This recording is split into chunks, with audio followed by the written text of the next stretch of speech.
Black Magic, a new horror film that casts many spells. The spell of love, life, revenge, and death. The spell cannot be broken. Black magic will control your body, consume your mind, capture your soul. See Black Magic. No one can resist Black Magic.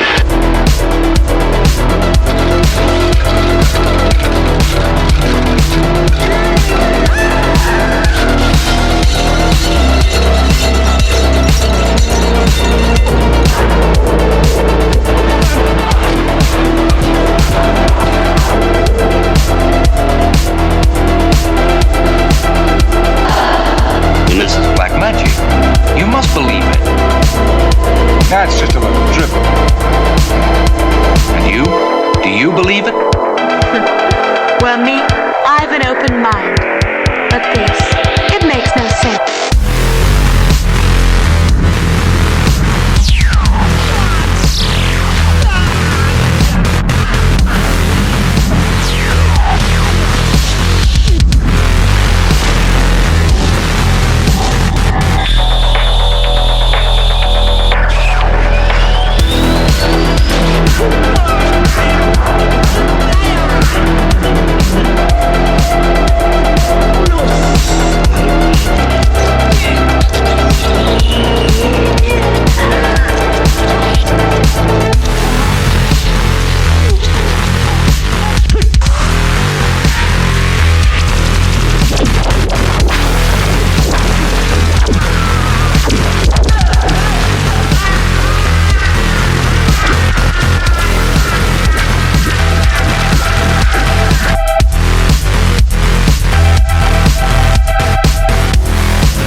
Yes, y'all, it's going down right now. Episode 259 of the Triple Shots of Moodz and Horror Podcast is coming at you live and direct with the homie, JP, also known as the Mexicans, Mr. Saucedo, also known as Tyler, and I be your host, the MOOD to the Z, Moodz. Yeah. What's going on, my peeps? Yeah. What up? Crickets. Crickets. You guys are like the fucking... You guys are notorious for not saying anything right away, man. I'm going to just start putting crickets at the beginning of every show. I said, what up? Yeah, you said, what up? After like a fucking 2-second pause. 2-second pause. Because I wait for the other person to say something first. Yeah, I can see what you guys are doing. You're just fucking with me. No, you're fucking with me. Trying to get me going, man. I know what's going on.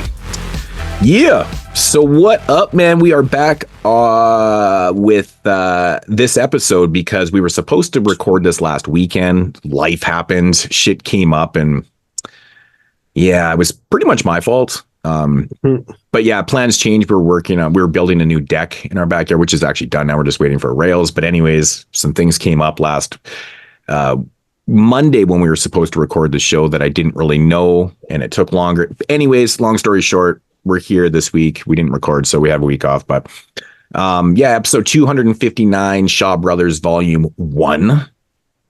Hopefully we come back and do another one of these, which I guess we probably will if we put a Volume 1.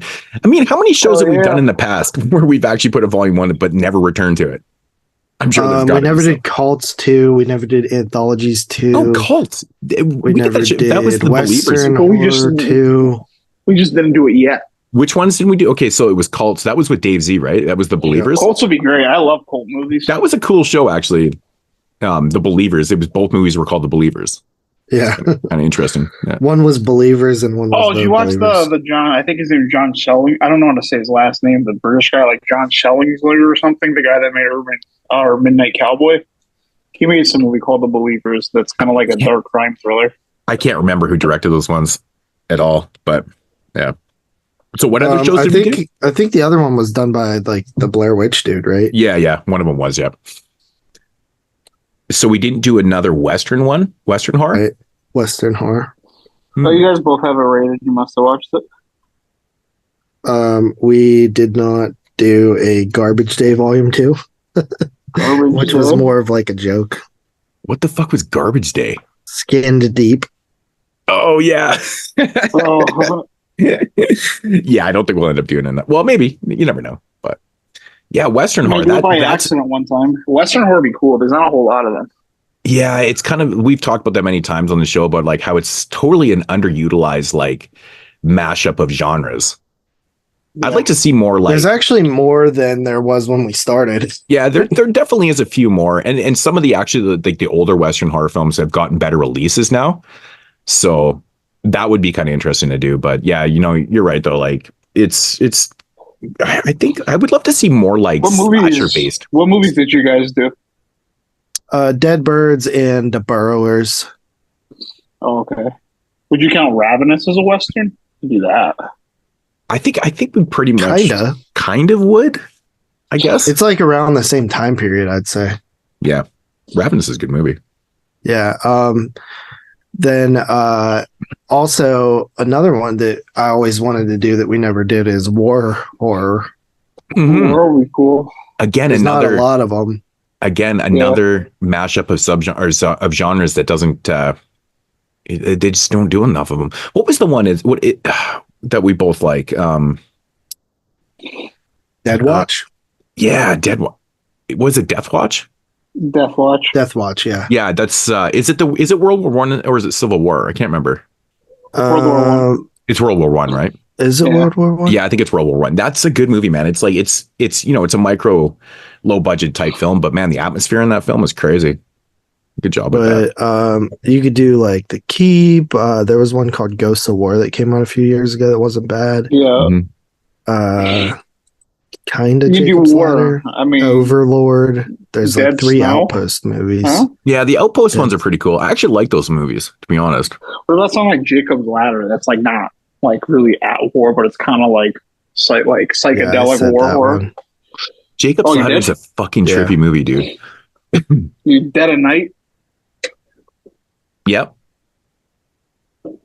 Yeah, there's a few. There's definitely There's a few. Dog Soldiers. Yeah, there's Oh, definitely. Dog Soldier, that's a good one. Yeah. I'm surprised we've never actually reviewed that on the show. It's crazy. Wasn't there one like a year ago, like Overlord or something? A Yeah. couple years ago. I mentioned that one too. Are you not listening to me? I don't know. I guess I hear you. I'm retarded. Always said that. I did. Yeah, that one was. I said that one was pretty good. Overlord and Ghosts of War, which Ghosts of War came out. Oh, I a heard you couple say. years I heard ago. you say Ghost of War. Yeah, I heard you Overlord. say Was Overlord. pretty cool. And then obviously The Keep. Yeah. Yeah, I love The Keep. Ew. Dude, it's just the whole Michael Mann thing where he like cranks like Tangerine during you and it looks like some like sci-fi movie you would have rented in the 80s or something. I do not Love remember The Keep at all. Like, it's been so many years since I've seen It's it. a mess, but it's just like it looks like it just looks like you know those just like dated action like sci-fi effects and like 90s and 80s looking lasers. Yeah. It's got like that stuff in it and explosions and like Tangerine Dream does the soundtrack and it just rips. It's way too fucking long. Yeah, that's what I was gonna It's say. like That's what I 84 remember. minutes. The Keep? I feel like Yeah, it's I a think long. it's I feel short, like it's a isn't it? long. It's 2 hours, bro. Yeah. Oh, it is? Yeah, Okay. I feel like I it's think pretty there's long. That is different a little versions long. of it. Yeah, There's like a 3-hour cut that like that's what he presented to him and they're like, yeah, no, The Keep is 96 minutes. Okay, I'm saying I watched a 2-hour version. There's a 2-hour version? Now I gotta see that. Good lord. Maybe that's why I liked it more. 'Cause it was Yeah, like it's- 96 minutes. I never grabbed that DVD. Yeah, original cut was 210 minutes, 3.5 hours, but was tranced at the demand of Paramount Pictures to be 2 hours. Right. Oh, And then I didn't even know there's a 2-hour Nothing cut. I but thought they were problems just with them making with that then film. they cut it down to 96 minutes. Yeah, there was like a whole bunch of shit that like they cut out. I guess like half the movie, literally. Yeah. Went to the cinema a couple times recently. I finally saw Ghostbusters. I don't know. Did I talk about Immaculate on here? No, No, I saw him. Oh, Did you see yeah, I've seen Immaculate. too, I JP? didn't see it. Oh, okay. I saw Immaculate and Ghostbusters and also the first Omen. And I gotta say, man, like That movie's been getting a lot of good reviews. I haven't seen. I'm gonna see it while I'm here. I haven't seen Godzilla yet. I'm waiting so they're starting to show the 2D showings next week. So I'm going to go see that because I hate 3D. It literally makes me nauseous. So I can't go see it. Because you're a pussy. No, it just fucks with my eyes, dude. Like, it's crazy. Yeah, like, because your eyes are pussy. Oh, fuck off, dude. Whatever. If you Whatever. had strong man eyes, And plus, that wouldn't happen. when I go next week to see it in 2D, it'll be a lot less people in there and it'll be more enjoyable. Again, fucking people in theaters, man. I tell you, man. So I go into Immaculate. And like, of course, the same shit's happening. People are being obnoxious and fucking blah, blah, blah. Like, the movie's starting and this lady's fucking FaceTiming on her phone. Oh like the whole fucking It's cinema so can rare fucking that hear. that happens to me. I don't The know whole what the hell. fucking cinema can hear their conversation. I'm like, what are you doing, you fucking bitch? Like, this is ridiculously out of left park. I've never seen anyone do this before, but she's like having this conversation like she's not in a theater. Like in a quiet fucking dark theater. theater. Even like have a conversation like in a room dude, that loud? I could hear the person on the phone word for word. I'm like, this is so fucking ridiculous, dude. I'm like, this is absolutely outrageous. Like, and of course, there's a couple kids in there and they're fucking talking away and doing their shit all through the whole movie. I'm like, fuck off. I'm like, Jesus. Still didn't ruin the movie for me. I actually really liked Immaculate. I thought it was pretty good. Yeah, that's kind of how my late night with a devil showing was. There was like 7 kids that all came in together and they were like shouting throughout the previews. And I was like, I know this is going to be bad. They kind of like quieted down for the movie, or at least were quiet enough where I couldn't really hear them much over the movie. But when the movie got quiet, you could hear them just like talking. I'm surprised JP didn't watch Immaculate yet. No, I haven't been. I've only been to the theater like 2 or 3 times this year so far. Yeah.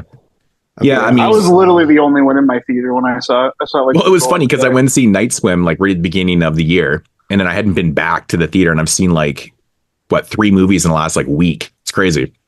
Like everything, and it'll be another one too with Godzilla coming up here. But they all came out at the exact same time. I'm like, this is crazy. So that was pretty cool. But this week. But Immaculate though was pretty interesting. I like the whole church exploitation thing, man. It's like when you're outing a church and you're just basically giving it a bad look. It's very enjoyable for me. I thought it was good.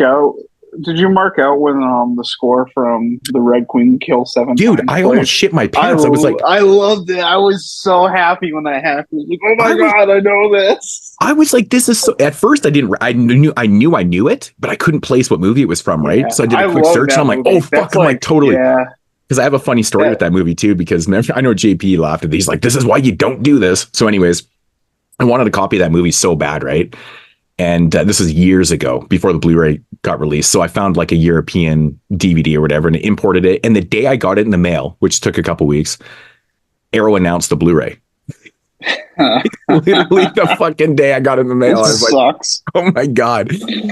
That's I always associate with that movie. But no, like right away I was like, oh my God, I know this music. What is this from? But that was really cool that they did that though. Yeah, it had like a similar scene to like where they use it in the movie too. So it was kind of cool. Yep. But I love that movie. I'm like, I've seen the movie like 7, 8 times. I'm probably higher on that movie than most people are. Yeah, I think it's pretty good too, actually. But yeah, Immaculate was kind of surprising for me. I was expecting it to be a little bit more generic, but it was decent for what it was. I couldn't help but notice though, like when I was watching the first Omen, like how much it parallels Immaculate. Did you watch it? Yeah, I haven't seen the Omen yet. I'm gonna see that while I'm here. I'm gonna probably see that in Monkey Man. Very similar in core narrative, man. I was like, this is crazy. Like again, with the church exploitation stuff, nunsploitation, whatever you want to do it, but like it's more church exploitation really. The nuns, they're not really exploiting the nuns, but like the core narrative of it was very similar to Immaculate. I'm like, this is really trippy that I watch these movies in the same week, and I was like, damn, that's really crazy. And at first I was a little bit confused about the ending of, not like the actual ending. Like I knew what happened, but there's just a part in the ending of the film when I was like, oh shit. But then I'm thinking to myself, like right away, I'm like, it has to be connected to like part 4. It has to be, but I couldn't remember because we've reviewed the Omen franchise before. And we all know in part 4, who the killer is, right? It's like, it's a girl. Right. And I was like, man, this has got to be related to this or something like that. So I think it might actually be. Jeremy told me that it actually connects with part 4. So. Yeah. Well, because when it happened in the film, I was like, what the fuck? I'm like, how does this play into the Omen? And then I was like, oh yeah, part 4 has the fucking girl killer in it. I'm like, oh, okay, that makes a lot of sense. But I wasn't 100% sure if it was still related. I'm like, it has to be. because otherwise, why would they put this in the prequel to The Omen? Because this is like a direct prequel to The Omen, which, again, I was expecting this one to be super, super generic and just like kind of go with the flow and give everybody, you know, just that generic kind of feel to it. But it turns out the first Omen was actually pretty good. It was decent for what it was. I mean, we kind of know where it goes in the end of it, right? If you've seen The Omen before, right, you know exactly what's going on. But I think there was a little bit of twists and turns in there and stuff, so which is pretty cool. But yeah, that movie is actually getting like a lot of good reviews. Like I was kind of shocked to see like reputable people say it was like good and like sort of a return to like demonic like exorcism style horror that I mean I don't know. It surprised me. I will say with our lead, like there is kind of, I guess, what you call a twist or a reveal in the film that I think is pretty obvious from the start. And it didn't hurt it for me at all. I was just like, oh yeah, like obviously, because they keep pushing you towards this, right? And I'm like, no, it's not that. It's not that. It's not that. And it turns out it wasn't. So, but otherwise, like I thought it was pretty well executed. I thought the lead did a really good job in the film too. I mean, again, it's, you know, the Omen series isn't about, you know, a body count and stuff. But the one thing that really kind of drove me nuts in this film, they kind of mimic the famous nanny scene where she jumps off and hangs herself and stuff. Mm-hmm. They do a little bit of that, and they take it a little bit further. But I thought the effect was really bad. Like it was actually really, really bad. It was like CGI, or was it just like it's involving fire, right? And when you like CG fire and stuff like that, it just doesn't it doesn't look good. Like CGI fire, I find is like one of the worst looking things ever. It just is awful. You can't do it properly. So because it's like it's one thing if you're like CGI a monster because it's not fucking real, but like everybody knows what fire looks like. Mm-hmm. But I was a little bit disappointed that they even threw that in there because, like, you got to remember that scene technically hasn't happened in this world of The Omen, right? So they're doing a shout out to a scene that technically hasn't happened yet, right? Because it's a prequel. I'm not really overly too stoked on that. I'll see how I feel about when I see it. I think I don't know. I mean, you could always chalk it up to the devil is up to his same old tricks. Right. I mean, you could, but I think it was just, I would have liked to have seen something different. And, you know, they tried to do another shock kill. I mean, this movie only has, I think, 2 deaths really, like before. You're giving way too much away on this brand new movie. But whatever, it's been out for a week, man. People have seen it. Everyone's seen it. I haven't. The box office. Hey, I think it came out Thursday night. What do you mean? What is it? Sunday? Oh shit! Totally. Yeah. I actually went and saw it opening night, and I was okay. I got a story about the fucking cinema again with the first Omen. Jesus Christ, man! People are so fucking stupid. So I'm the first person to buy a ticket, and I always get the exact same seat. Anyways, I checked the seat, you know, probably 15 minutes before, and there was a couple others sold like around the place and stuff. And then I checked like right before the film started, and there was 4 more seats sold, and they were right next to me. Like literally the seat next to me. And I'm like, the whole theater, there was only 6 other seats sold besides mine. And then these people, they bought all the tickets next to me because I'm in the back row, and I'm like, what the fuck? So they come in, they see me, which they had to have saw me when they're doing their tickets on their fucking phone, whatever. Anyways, they come and they see me, and they're like, they don't sit there. They sit in fucking front of me. Right in front of me. I'm like, this is worse. I would rather you beside me. I know. Now you can't put your feet up. Oh, and that's like, exactly the first thing that went through my mind, because I actually do. And they know me at the cinema too. Like, they totally know me. That's why I want to see Late Night with the Devil too. These kids, like all kids, was like 7 kids came. So because I bought the ticket, there was no one there.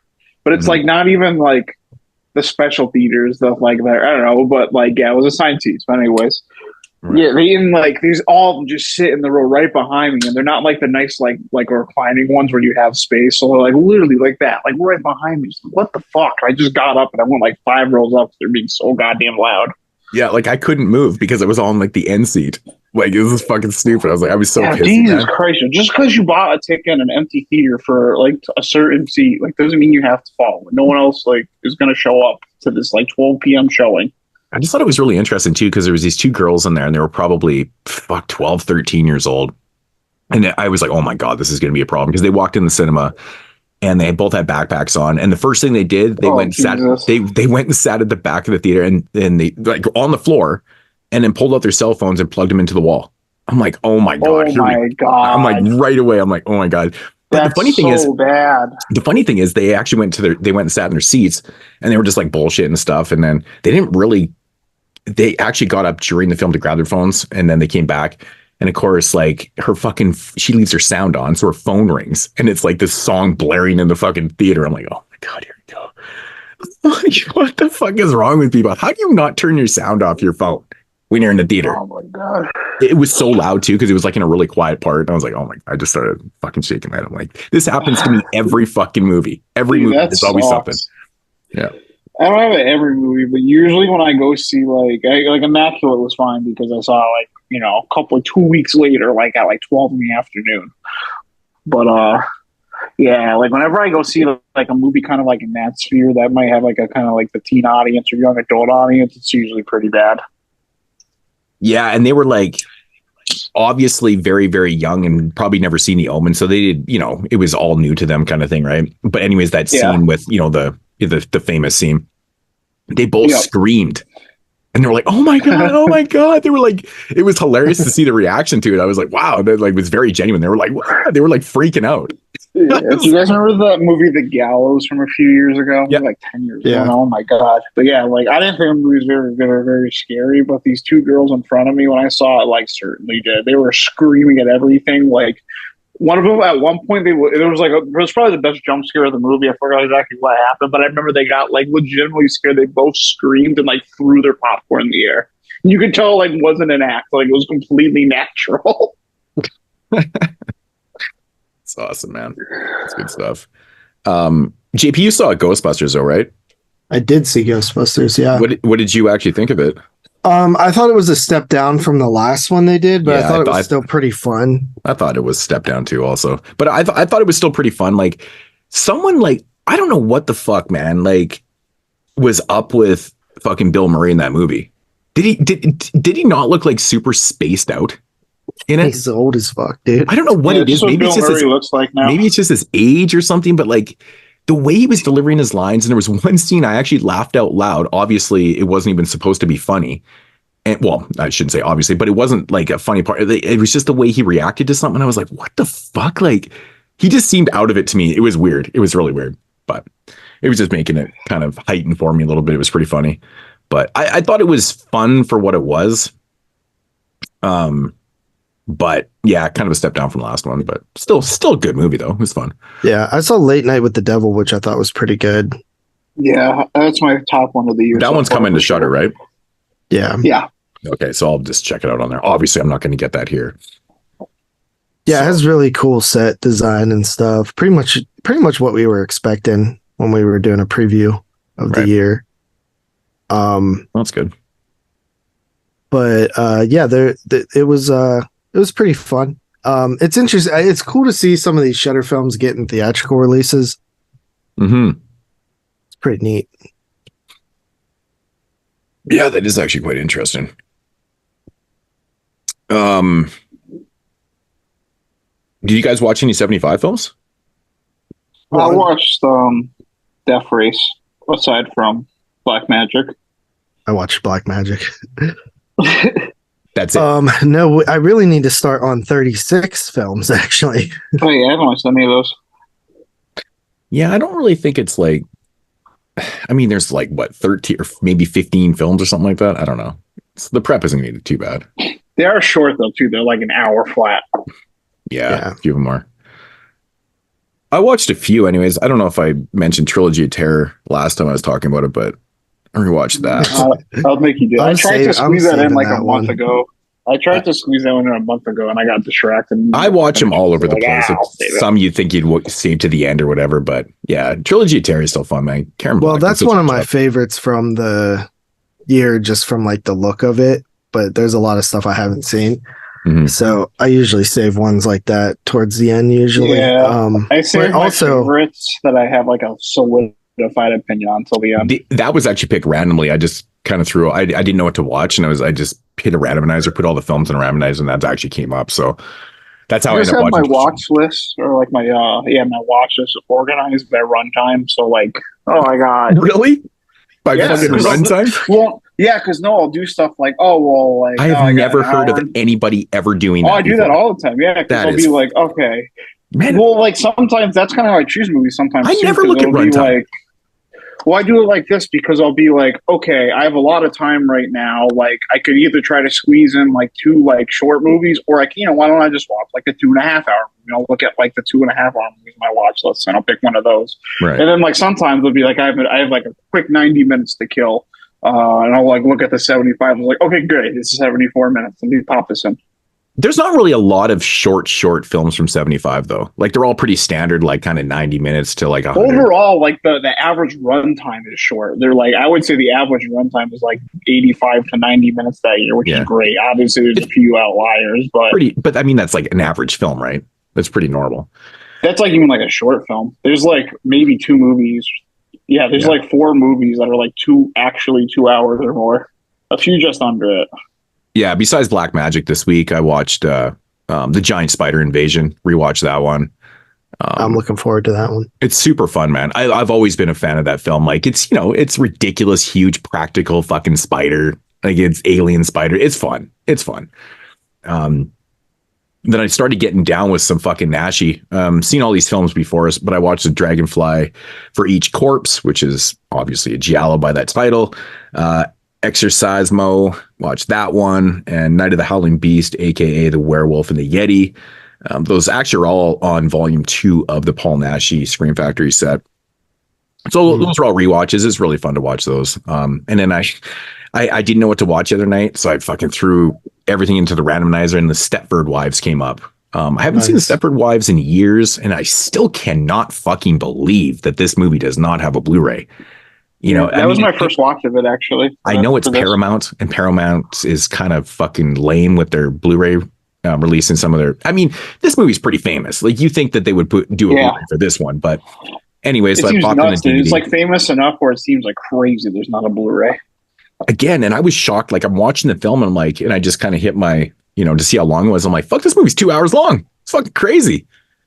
It's it's still a good film. I would love to see like a more explicit version of the Stepford Wives. You know what I mean? Like when you get the reveal of like what's happening to these wives, I would love to see the whole story of what they're doing, like with the bodies and shit. Like, I mean, because they're obviously offing these and putting out the drones kind of thing, right? Spoilers, I guess, if you haven't seen the Stepford Wives. I haven't. Shut up, you have not. No, I haven't. You've never seen the Stepford Wives? Mm-mm. I haven't seen it. I hadn't seen it either, but like I knew about like that very famous scene in the kitchen. So I've seen Revenge of the Stepford Wives. I've actually never seen that before. It was 1980. That's so crazy they made a sequel, but and then there's the Stepford Children and the Stepford Husbands. Shut the fuck up. Is there really? Yeah, you didn't know that? No, I've never seen any of these. Yeah, they're all TV movies. Revenge of the Stepford Wives is a TV movie from 1980. Stepford Children is a TV movie from 1987. And the Stepford Husbands is a TV movie from 1996. They had to go the Stepford Husbands. Oh my god! And then they remade it with Nicole Kidman in 2004. Yeah, that remake that movie sucked. I hated the remake. I love Nicole Kidman, and I've never seen that movie. I like Nicole Kidman too, actually, to be honest. But I was not a fan of that that remake. But yeah, I actually been reading that book. I actually read a couple things. I read a book called The Hunger, Nest? which was like a Donner Party, like fictional story type thing. It was pretty cool. And then I've read Joe Hill's Nosferatu book. Oh, yeah. That thing is fucking creepy. I bought the Wife of Joe Hill book. Actually, I think it's one of his first. I know it's like one of his like more famous books. I can't remember what it's called right now. It's a weird story. It's about like this creepy old dude who drives like this old car with a license plate NOS. Oh yeah. Right. And then he kidnaps children and takes them to this place called Christmas Land, and it's fucking creepy. Like, do they just open presents? Do they just open presents? I don't know, bro. He's like basically a vampire that like eats their life force. Nice. But that was pretty cool. And then now I'm reading two things: that Are You in the House Alone, which is the TV movie book, right? Which is pretty cool so far. They go into a lot of like right now what the parts I'm reading is like the early TV movie, like how it came to be and stuff. And they do a really good job explaining like the importance of the TV movie and also like how it like it was an event. But it was a huge event too, because some of these movies got like 70 million people watching and shit. Yeah, that's what I'm saying, man. People got stoked for those things, man. When you saw the commercials for the TV of the movie of the week or whatever, you're like, fuck yeah. Like I'm marking that shit on the calendar. And like people literally did. It's cool. Yeah. Yeah. Like, one of the first major, like huge successful ones was Spielberg's Duel. Right. They started in the late 60s and then they sort of like the 70s and 80s was like the heyday, the golden age. Yeah, surprisingly, like right up until the late 80s, they were still doing really well. There is actually some really good made-for-TV movies in the 90s, though, surprisingly. Yeah, I like a lot in the 90s, too. I mean, hell, my hidden gem was 99. Right. With Stephen King's, which there was a lot of Stephen King miniseries, too, like really successful ones. Yeah, I think people kind of disassociate those with actually being TV films kind of thing, right? Because they were like called like miniseries or whatever. But yeah, they were made for TV. So yeah. Yeah, that's pretty cool. I actually started reading Paperbacks from Hell. I just literally read the first like 5 or 6 pages. I got it in the mail and I just opened it up and started reading, and I ended up reading like 5 pages. But yeah, that's pretty interesting. I saw that you'd picked up the first couple re-releases of the novels and stuff. And yeah, because I started reading that book, and the one thing that was annoying about it is that like the very first book they talk about, which is like those Nazi leprechauns. Dude, I can't get that imagery out of. Dude, I was reading the like description of it and like what it's so fucking outrageous, man. Yeah, they're into like BDSM awesome. And stuff. Yeah, BDSM and like they're actually like they're like Nazi leprechauns, but they're actually like I think they're called Gestapocons or something. Gestapocons. Oh my god, I hope they But you know what they are? They're aborted like Jew fetuses. Yeah. Dude, I'm not fucking kidding you. That's how this book opens. Yeah, dude. About that one. I started laughing so hard. I was like, aborted Jew fetuses, and they're called Gestapocons. It's like ridiculous. Dying laughing. That's crazy. Oh my god, that's so funny. Yeah, but the whole book is basically like about 70s and 80s horror novels and like the big horror boom of the 70s and 80s. Yeah.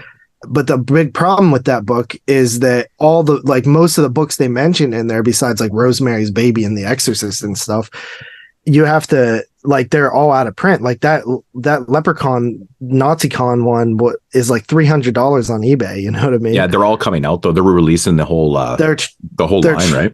Well, maybe not the whole thing because there's literally hundreds of books mentioned in there. But they're trying to reprint a lot of like the more popular ones. Well, they've already put out probably at least 12 or 15 of them. They put out 19. I already looked. Yeah, 19. Okay, so I was searching on Amazon for them, and I was like, oh shit, they have them like all in stock, and I'm like, man, these are fucking expensive. I got the first. Yeah, they're like $20 each. Dude, they're $25 a piece. I'm like, what the fuck? If you order them from the website, you get them for about $13 each. You could buy all 19 of them.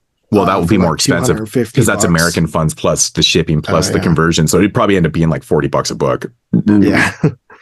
But I ended up I'm just picking up the earliest ones first in case they go out of print. That's exactly what I was thinking of doing too. I have the first two in my car. I haven't picked them. I haven't grabbed them yet.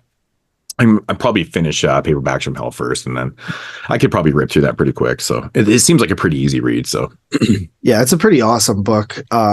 And then I started reading The Nest because, I didn't know this, but it is the movie The Nest that we covered on Cockroach is based on that book. Is it really?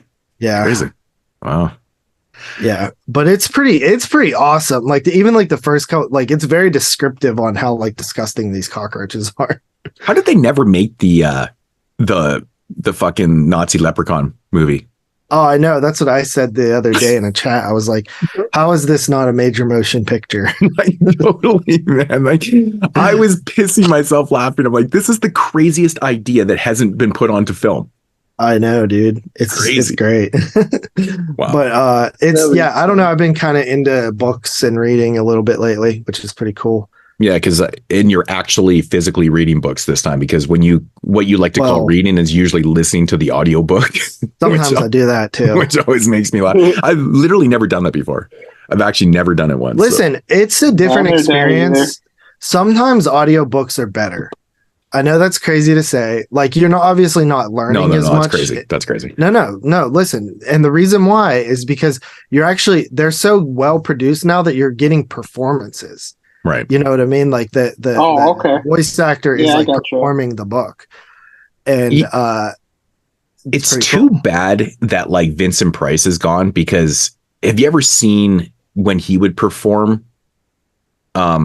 He would basically read off literature like that in performance. Oh fuck, dude, there's the one. And even with Edgar Allan Poe or whatever, like where he performs the short stories and stuff. Well, he basically reads it, but he's performing it. It's so fucking good, man. Right. Like, so that's Vincent why Price is amazing, but it's Vincent Price. Like, he's so fucking good at what he does. Like, I'm like, dude, this guy, that's why he's like my favorite actor, man. Like, this guy is incredible. That guy is, oh man, I could watch those things all day. They're so good. I'm a big Vincent Price. I'm fascinated by like Vincent Price's like pre-horror stuff. Seeing Vincent Price in a non-horror film is always so strange, because like he's just a good actor. I'm telling you, if like you'll probably love this movie. It's called Leave Her to Heaven. It's from like 1947, I think.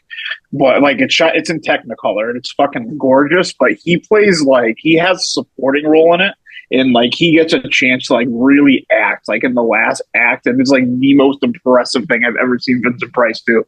He's like in his like mid-30s in the movie. It's crazy.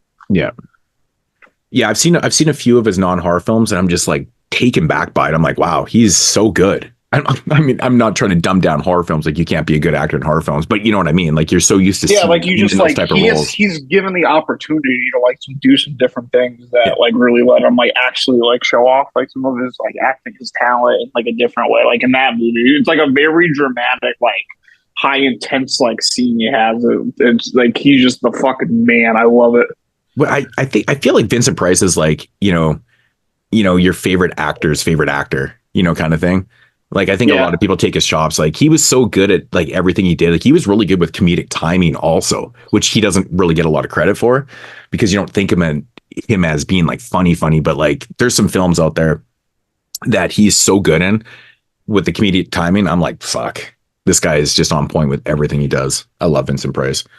But yeah, anyways, going back, I guess like he's got a few horror films where he actually has like some chance to show his comedic timing too, and with the ones he did with Peter Lorre. Yeah, that's what I was thinking. The one was it Tales of Terror with Peter Lorre? I think it might be that one. I forgot. I know there's. It is, because it's Three Tales, and it's with Peter Lorre, and like there's another one too. It's the Peter guy Lorre that made he did a few with them. I love Peter Lorre. Peter Lorre's awesome. Oh, but Tales of Terror is so good. Like Peter Lorre and him, oh man, bounce off each other. There's another one too. I forgot what it's called, but I know the guy that made Cat People directed it. And it's like Comedy of Terrors. That's what it's called. Oh, Comedy of Terrors. Yeah. And it's like I think that's the one I'm thinking. I'm not Tales of Terror. That is a different movie too, I think. Right. But yeah, it's like that's like comedy first, which you kind of didn't see a whole lot of. Like, and I think the movie's like 64, early 60s. Yeah, actually, Kino put out a good release of that, so I think Arrow did too, didn't they? I'm not sure, but I know it's on one of the Vincent Price sets, because that's where I watched it on from Scream Factory. Right. They re-released a lot of that. Kino re-released a lot of that stuff, because they released like all the Edgar Allan Poe stuff that was on there. Right. Yeah, those are good sets though. Just Kino puts out old Scorpion titles. You're a fucking moron. See, when I got Burn Witch Burn, I bought it from Scorpion. So maybe that's why mine says fucking Scorpion releasing.com on the back.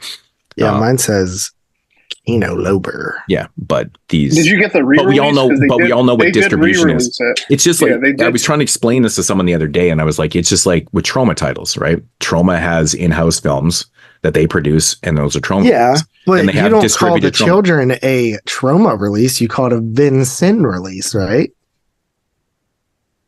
Well, I Right. mean, it's released by Vinegar. I'm saying that The Children was not produced by Troma. They actually put that film out, right? Yeah. They distributed that film. Yeah. Yeah, it wasn't an original production. That's what I'm saying. They acquired the rights to it, just like.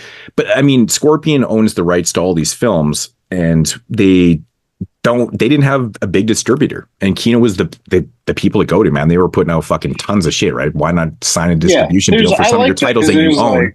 And then they put out, they actually got a lot of their movies out there, which is really cool, because the thing I liked about that was more people were going to see these titles now, right? Because Scorpion was such a small company like Code Red, and Code Red had signed deals with other companies in the past too to put out some of their stuff. And that was kind of cool to see some of these titles get wider releases, but yeah, I like that Kino does that. You get that from a bunch of brands. It just widens the pool on their sales, and it gives you an opportunity to buy movies like that cheap too that you normally wouldn't get to see on sale. Well, that was the thing with the distributed Scorpion titles, is that they were way cheaper to get them through Kino than they were to buy them through. That's why I never buy stuff like that, because I know eventually this will just be $9.99 on a Kino sale, easy buy. Yeah. So. Yeah, good stuff. So, what's new in the lives of Saucedo and Mexicant? Anything? Oh, I'm in Wisconsin for work. Wisconsin. Yeah. Cheese and fucking sausages, or what? Is that your diet tonight? I mean, there's a burger place down the road. I can literally walk to. They have all their burgers are stuffed with cheese. It's insanity. Nice. And they put a brat on top of it, and then put gravy on that. Of course, you can also get burgers with brats. Yeah, and you can also get poutine at this place. I would tell you this place's name, but I don't want people to know where I work, and they'll figure it out. If they look up this restaurant. Do they actually use real cheese curds? Because that's so annoying. I've had friends that have been down in the States before. It's not. The best poutine I've had is still in Canada for sure. Toronto is without a doubt the best place I've ever had poutine in the world. But it is a good enough imitation where I don't feel cheated. There's some places I always get that. If I see it on the menu somewhere, if it's just so infrequent in the States, or at least in New England, and sometimes it's not even close. It's a completely different thing. And I'm just kind of mad. Just don't call it this. That's not what this is. Well, it always drives me nuts, man. Cause I'm pretty sure it happened to me once, but I was talking to one of my buddies. He was down in the States a few years back, and he's like, "Oh, this place has poutine. I'm gonna try it out." But they didn't use real cheese curds. They just put mozzarella on there and shit. He's like, "What the fuck is this, man?" Yeah, exactly. That's happened to me. I've had a place before. They cooked it in a pan. There was no gravy. It was really weird. And then there was actually kind of sweet, and they would always they touted on the wall we have the best poutine in Maine or wherever the fuck I was. And then there was this other place I went to where they put gravy on. They literally just put shredded cheddar on top and melted it. That's so weird. No, this is not the same thing. Come on. No, that's totally weird, man. You need that squeaky cheese. You gotta have that squeaky cheese, man. When you're eating fucking poutine. If you say you have poutine, I expect a specific type of gravy. I expect the cheese curds, and I expect fucking garlic. Maybe and and they got to be a good cook. I don't want no shoestring bullshit. I want a nice fucking piece of potato.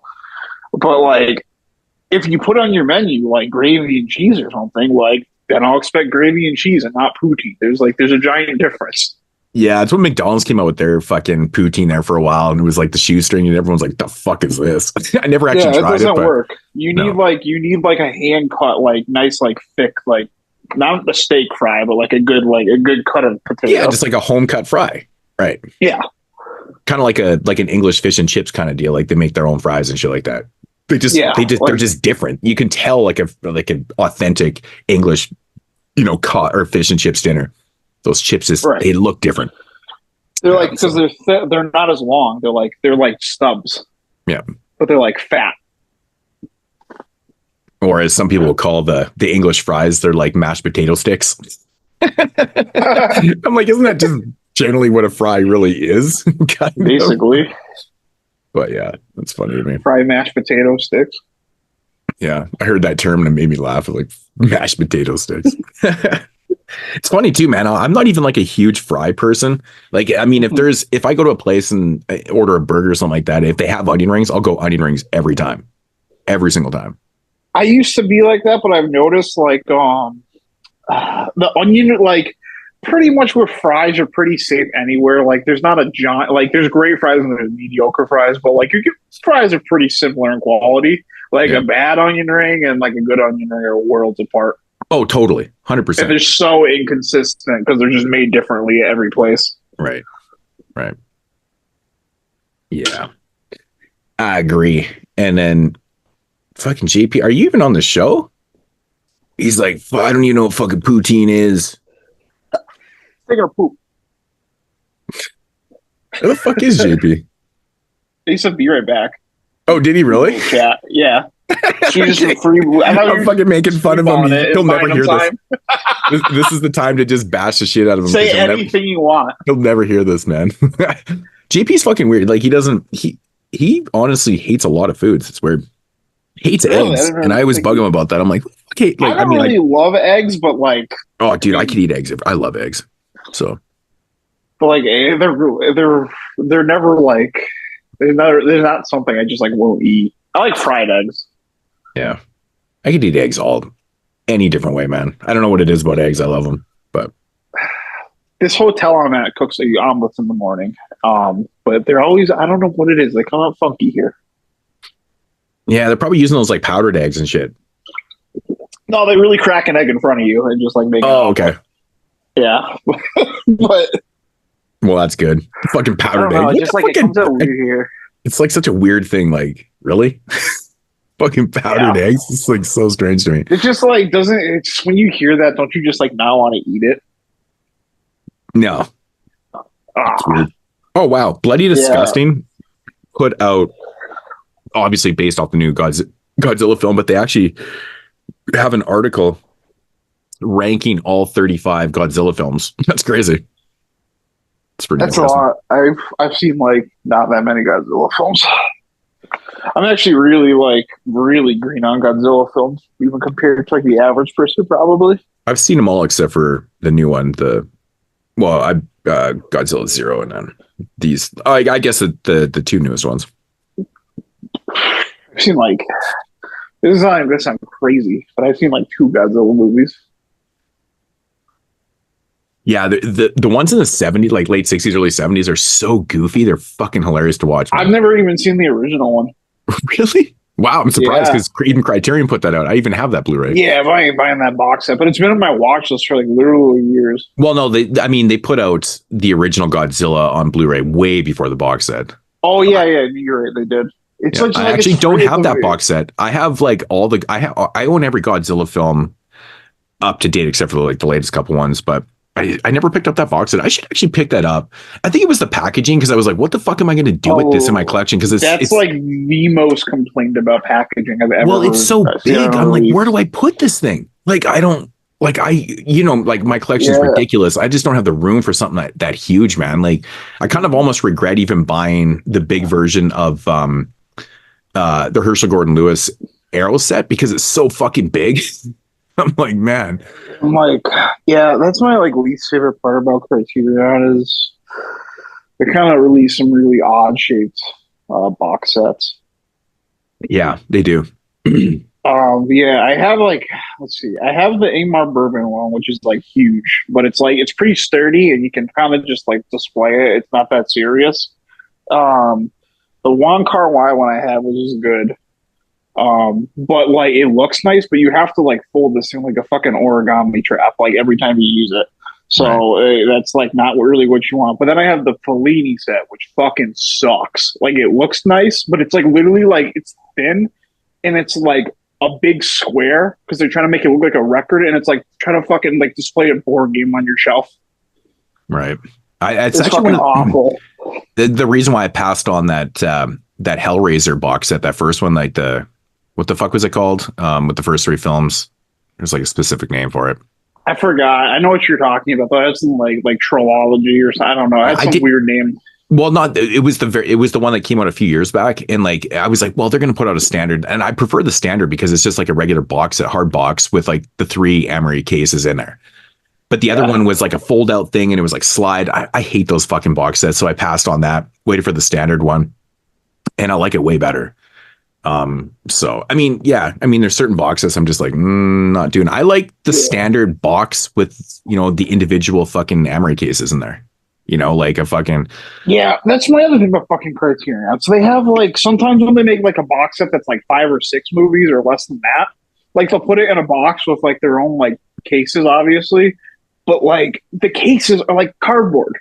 They're like not real cases. They're like cardboard with like a disc thing in there, and it's like it feels so cheap, and it looks like shit.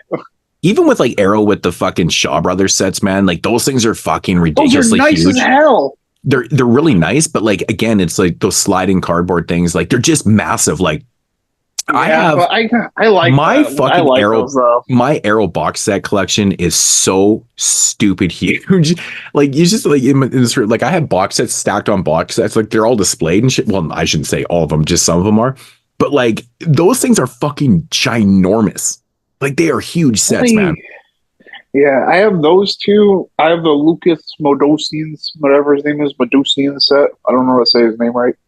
And I have the Scorpion Lady one, and I have the Tsukamoto one. I think it's all I have from Arrow box sets. Oh man, I must have like 100 box sets from Arrow. Like I have all. Wow. It's crazy. Seriously, I should send you pictures, dude. You'll shit yourself. It's crazy. Like I have like all the Western ones. Now. Yeah, I have I love I'm self-proclaimed box set whore. Like I'm a whore, man. I love box sets. So if a box set comes out, man, I'm probably gonna. I never thought I would have had in my life. Yeah, that's why I was like super stoked when Cauldron finally announced their latest box set, with the Fulci films and the. What the fuck is the name of that box set? What is that box set called? I don't know. All the TV films. I can't remember the actual name of it. I'm just spacing like a motherfucker right now. I don't know. Is there box sets I want? Anyways, that one with the Fulci films and so. But yeah, is JP back yet? I don't think so. What's that motherfucker doing?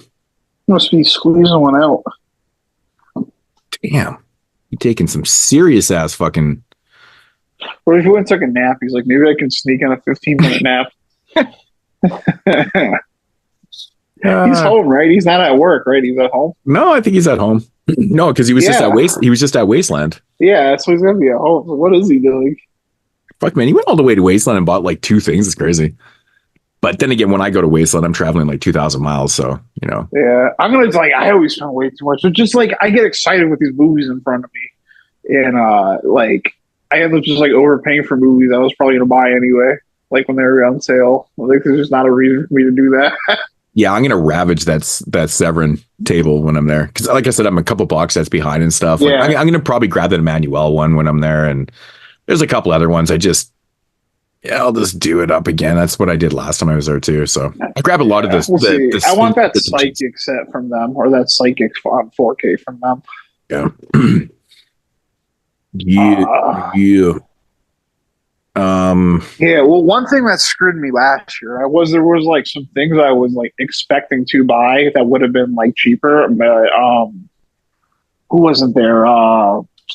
Diabolic DVD wasn't there last year. And I was like hoping to pick up like a bunch of like some like import stuff. What show? At the April show? No, they weren't at Wasteland last year. Like they canceled last second, and friend, their friend who like makes really cool shirts was there instead. I wish I remember this company's name. I'm literally wearing one of their shirts right now, and I like forgot what they're called, so I can't find their website to like order shirts. But like they don't just like do horror. They just pick like some like even obscure, just like cool cult movies and just make like some of like the sickest shirts I've ever seen. Like I'm wearing a 400 Blow shirt right now. Nice. They had what else? They had like Heat. They had like Fantastic Planet. They had like real cool shit like that. That's pretty cool. Yeah, so I bought some stuff from them, but like I wanted to buy like stuff from Diabolic. I think I wanted my fix, and like since they weren't there, I just like went through money at like Vinegar Syndrome and like Severn. I really didn't need to do that. Yeah, they were there at the last show that I was at. I think I picked up a few things. Yeah, they were there the one you were at, so I assume they were going to be there again. One thing I still don't have that like I assume they would have with them is the Martyrs Blu-ray. So I was like really hoping to pick up that. Yeah, it was funny actually. That's funny because when they were there was a few of them on the table, and I was like, oh, I'll grab it when I come back around. I came back around, they're all gone. I'm like, fuck. So I never ended up grabbing that Martyrs Blu-ray. I'm like, whatever. I noticed that Parker, like David grabbed one. He probably grabbed the last one, fucking knowing that I was going to go grab it. I should have just grabbed it right away. Well, that was before I was really like into like Vinegar Syndrome. Yeah. So like I can excuse myself then just like getting like marveled at this table and buying a bunch of random shit because I didn't have anything from that point either. So it's like there was just so much good stuff for me to buy. Right. So I don't really fault myself on that one, but it was not good last year's spending. I did get some cool shit from Severn though that I didn't want, so like it wasn't that serious. Yeah, I never grabbed anything from Vinegar Syndrome usually because I fucking get the monthly packages all the time, right? So I really have everything. So. Yeah, so like that's what I'm saying. Like, there's not really a reason for me now, unless I want to buy random like movies like at full price when like I can just wait like twice a year to do that. Right. Yep. What is this guy doing? I don't know what the fuck he's doing, man. Jesus, it's like a fucking long ass break he's taking though. He's been gone a while. I was going to do this top 10 Shaw Brothers horror films list that I came across. That sounds nice. So, but this motherfucker's not even here yet.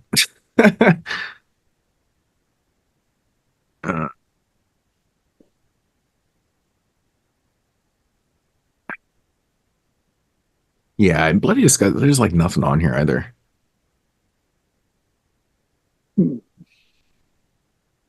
Are you guys here? Hey. No, we're on a break right now. That was so. I've been getting blown up all freaking weekend with work, dude. I'm literally just joking. We're still recording, but we were just blowing. Why? What's going on at work? Was that work related? Yeah, dude. Oh, because I've literally spent. Every time I spent 40 minutes this morning on the phone with work, and then last night I was at the restaurant. 2 different restaurants I was at. I had to go take calls, and then it's just been nonstop, dude. Dude, did they not get the memo that you're at Wasteland and like out of town, like leave me the fuck alone type of thing? Well, the problem is that, and because Dave was saying I should just ignore it, and it's like, yeah, I could, but then it makes the problem worse, and then I have to fix it anyway. So, right. Yeah, I get. Would I rather fix it? The call it sucks, but well, that's like it's just like that's our fucking thing too. Because owning a business, you're never off. Like, I mean, we'll be down in the state, and Aaron will get a call from work and like fucking dealing with shit and stuff. It's like fuck's sakes, man. Like, yeah, it never ends. Yeah, I kind of have like the same issue. Sometimes I have to like impromptu work like on a Saturday because somebody needs something, and it's like if I like say no, then I don't make money. So yeah, like we always have to be within range of like service and stuff like that too, right? Because something might come in from work. It's really fucking annoying if we're in a place where there's no cell service. Yeah, it could be a fucking nightmare for us. So yeah, I still have to like really. I still like, even though like I'm obviously here for work, like I have to still like work and do my regular job as best as I can, like from here while I'm here. Well, I thought since we are doing Shaw Brothers Volume 1, I would look up to see if I could find a top 10 Shaw Brothers horror film list. And I actually did. There was one. It was from the movie. I have a question. So, wait, was we just... Hold on. What? So we did this Shaw Brothers show. I have a question about the films we picked. So... we did Black Magic 1, 2, and 4, but no 3. What's up with that?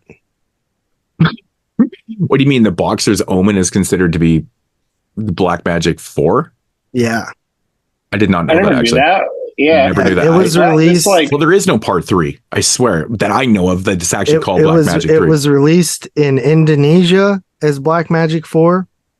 And it was released in the United States under Black Magic 4. But like, what was part 3? Because I've never even heard of a part 3. Part 3 was Ratu Ilmu Hitam. That's funny. So it's like the whole also Italian known movie as effect. Queen of Black Magic and Black Magic 3. And Queen of Black Magic is considered to be Black Magic 3? Oh, crazy. Yeah, it came out in 1981. Yeah, I didn't know that. Yeah, I like literally just like suggested this because I owned it and I wanted to watch it again. Like, I didn't even know. Like, well, but those movies aren't official Black Magic films. So it's totally just that. Fair, it's that Italian film fucking thing. It's like the whole Evil Dead thing, right? Yeah.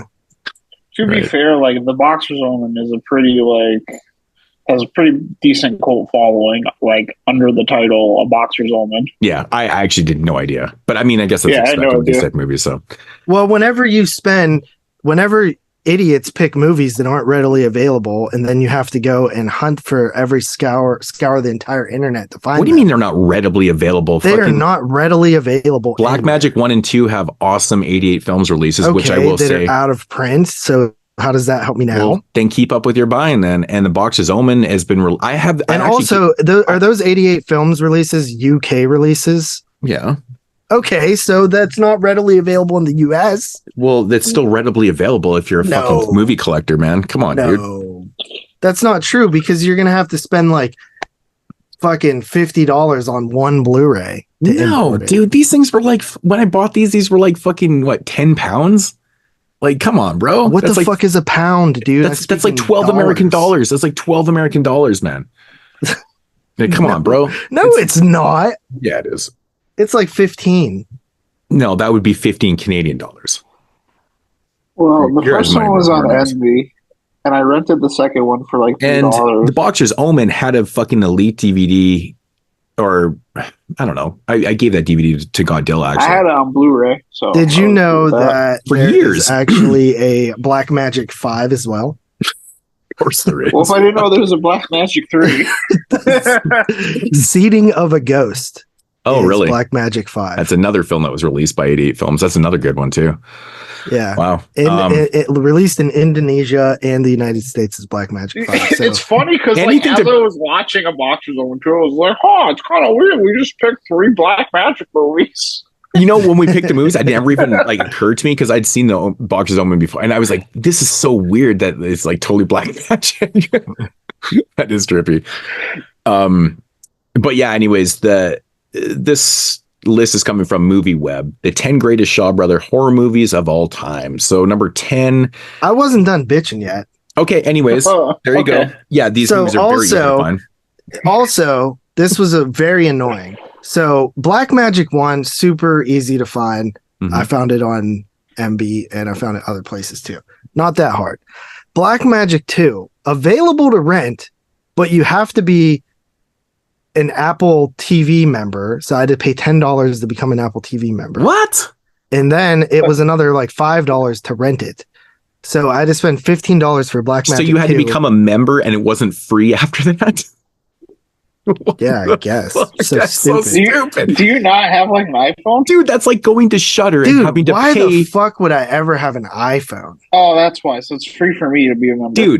Dude, that's ridiculous. That's like going to Shudder and then having to pay $2.99 to rent a movie. Yeah, that's fucking Apple's bullshit for you. Wow. Yeah, it's like it's free for Apple users. Whatever, so, Prime's like that too. If you have an Amazon Prime account, there's movies that you got to rent on there too. You don't get everything free. It's fucking stupid. Yeah, there are stuff that is free on Apple. That is true. Yeah, no, there's a lot of stuff. I've had Apple TV before, but just for like certain movies like that were exclusives that I wanted to see. But so then on Dave's Plex, he has both of these movies, but the moment I go to watch them, he shuts off his Plex for some damn reason. So I couldn't watch that. And so the Boxers Omen I watched last week, but then I couldn't remember. By the way, It was really hard to follow. Pushing the show back really fucked me. Yeah, these movies because all these movies run together now. I did sort of rewatch most of Boxers Omen today because Dave's Plex was back on, but I didn't get a chance. I wanted to rewatch Black Magic 2 because that's the one I'm most struggling with remembering. But I ran out of time. I woke up at like 6 a.m. to watch it before my flight. So why would Dave shut off his Plex anyways? What's the point of that? I think it shuts off automatically sometimes, and then I know when he like uploads his show and stuff, he shuts it off too. So the bandwidth is like chill. Huh. Oh, that makes sense. Interesting. But yeah, I actually the MB is pretty solid for this type of stuff, but lately it's just been so hard to get them to put anything up. Right. They must have been backlogged because I requested like 2 things a while ago. Not horror stuff, but just like two movies that were not streaming anywhere, and they did get both of them, but it just took a while. Speaking of which, I should ask for Tombs of the Blind Dead. Yeah. Because I got Spellbound and White Heat on there. Can't believe you don't know. I thought you owned that fucking Blue Underground box set. No, I never ever. That was before my time a little bit. Oh, crazy. No, the only thing I own the Night of the Seagulls. Yeah. I think that's the only one I own. Oh, I own a bunch of stuff from 72 or 75. Oh, you're talking just the Blind Dead stuff. Yeah, what the fuck are you talking about? Well, Night of the Seagulls is 75, right? Yeah, it actually is 75. Yeah, that's why, like you said. That's why we're killing 2 birds with one dick, you know? Oh yeah, I know. Yeah, kind of like this show, right? With Black Magic, same thing, 75. Yeah. I like killing 2 birds with one dick. It's like a preview. We're cutting a promo on 1975. Yeah, we used to do this more often. Like we actually used to, like even I remember like 96, we did like Henry 2 and stuff. But like we used to, whenever we'd pull a year, we'd try to make shows around that year a little bit more. We should go back to doing that next season. Well, I mean, we did. It worked out a couple times. Yeah, but yeah. I just mean make more of an effort to actually try that. Yeah. All right. So, Movie Web, the 10 greatest Shaw Brother horror movies of all time. Number 10 is Corpse Mania from 1981. This is a fun one. It's kind of like a Giallo. It's like a Shaw Brothers Giallo in a sense. Pretty fun stuff. That one does not have a Blu-ray release. I have the DVD of that. I don't know why it doesn't. Number 9 is Black Magic from 1975. We'll get into that in a couple minutes. Number 8 is The Legend of the 7 Golden Vampires from 1974. That one's pretty fun. I've seen that one. Yeah, actually, Scream Factory put out the Blu-ray of that one. Pretty interesting. I would pick that one up now, probably. I wasn't interested at the time. It's such an interesting film because it's like a Hammer Shaw mashup film. It's really interesting. Yeah, that I came across when I was like looking at years or something. I thought that was really weird. Yeah, it's totally trippy. It's a fun movie though. Number 7 is Bewitched from 1981. Also, that one actually has an 88 films release. Also, that's a fucking weird movie. Number 6 is Hex from 1980. Also, that's actually the very first one released on the Shaw Brothers line. Yeah, from the 88 Shaw Brothers line. That's a really that movie cool really one. good. Yeah, I think I did a review for that on 31 Days a few years back. It's a pretty fun film. Number 5 is actually another one released on the 88 line, which is called The Oily Maniac. Have you guys ever seen this? Fuck is this? I don't think I ever watched that one, but I'm familiar with it. Oh my God, dude, it's literally like an oil slick that's like super rapey. It's so fucked up, dude. It's like the most out of left field storyline ever. It's just batshit, dude. It's crazy. It's so much fun. Number 4, of course, is Seeding of a Ghost, which apparently is Black Magic 5 from 1983. That's crazy. Yeah. That's another batshit movie too. This one does it say that? Does it say it's Black Magic 5? It does not. No. Number 3 is Hell Has No Boundary from 1982. I actually don't know this one. I've never seen this one, so not sure about that one. Number 2 is Human Lanterns, which also is released by 88 film. Human Lanterns is an awesome film, man. It's fucking batshit. It's really, really good. I can see it. I think I've seen that one. Yeah, I can see that. What number was that? Number 2, being that high on the list for sure. And number 1 is The Boxers Omen. Oh, Seven Curses and fucking Shaw Bros. I'm stupid. Yeah. Who did? There was a movie that I made. Maybe it was Toho. There's a mushroom movie that I remember watching. It's old. Yeah, this is a pretty tough list to actually make because there's a lot of movies that didn't make this cut on here. I mean, obviously, I'm not that familiar. Black Magic 2 like is not on there. Horror. Yeah, they actually I see more like martial arts movies from them than horror. They surprisingly did a lot of horror films. It's pretty interesting, and they're all just craziness too, man. They're just so bad shit, man. But yeah, that's a pretty good list. I can see the Boxers Omen being up there because that movie is notorious for being just fucking outrageous, man. Yeah, totally. I've known about this movie for a while. It's called Mantango. Anybody ever see that? Nope. Never seen that one. It's a Japanese movie. I for some reason I thought it was Hong Kong, but no, it's Japanese. It's a pretty cool movie about mushroom people. Interesting. 1963 Japanese. Nope. I'm surprised Tyler hasn't seen that one. 60s Asian. Yeah. What's it called again? Mantango. Mantango. Yeah, I don't know that one. I've never heard of this movie. It's interesting. Oh, it's the guy that made Godzilla. Did you see that, JP? That Bloody Disgusting did a all 35 Godzilla movie ranking as an article. That's crazy. That's pretty cool. Yeah. So yeah, I still want to eventually do those. Start those. Yeah, it'd be fun to do. Yeah, it'd be really fun to do actually, because some of them are just absolutely outrageously ridiculous. Well, the first like handful are like really like good, well-made movies, and then they get super goofy for a bit, and then they like get grounded again. Yeah, like the late 60s, early 70s gets really goofy. They're super fun though. But yeah, anyways. So I guess that's probably going to conclude the intro. You guys got anything else? Nope. Okay. Well, that is going to be the conclusion of the intro, and we'll be back here with some Shaw Brothers reviews for you. And now, our feature presentation. All right, so getting into the featured reviews here on episode 259, Shaw Brothers Volume 1. We're going to start in the glorious year of 1975 with a film directed by Meng Hao Ho. I didn't nail that. I don't think so. And it is called Black Magic.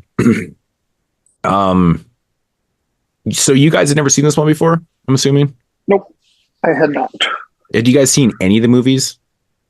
I had seen I feel like I may have watched Black Magic 2 during 76, but I don't really remember it. Right. But it's possible I might have skipped it because I hadn't seen the first one, even though they're not really. Well, they're not related. That kind of sequel. The only thing that's related is the cast is completely the same.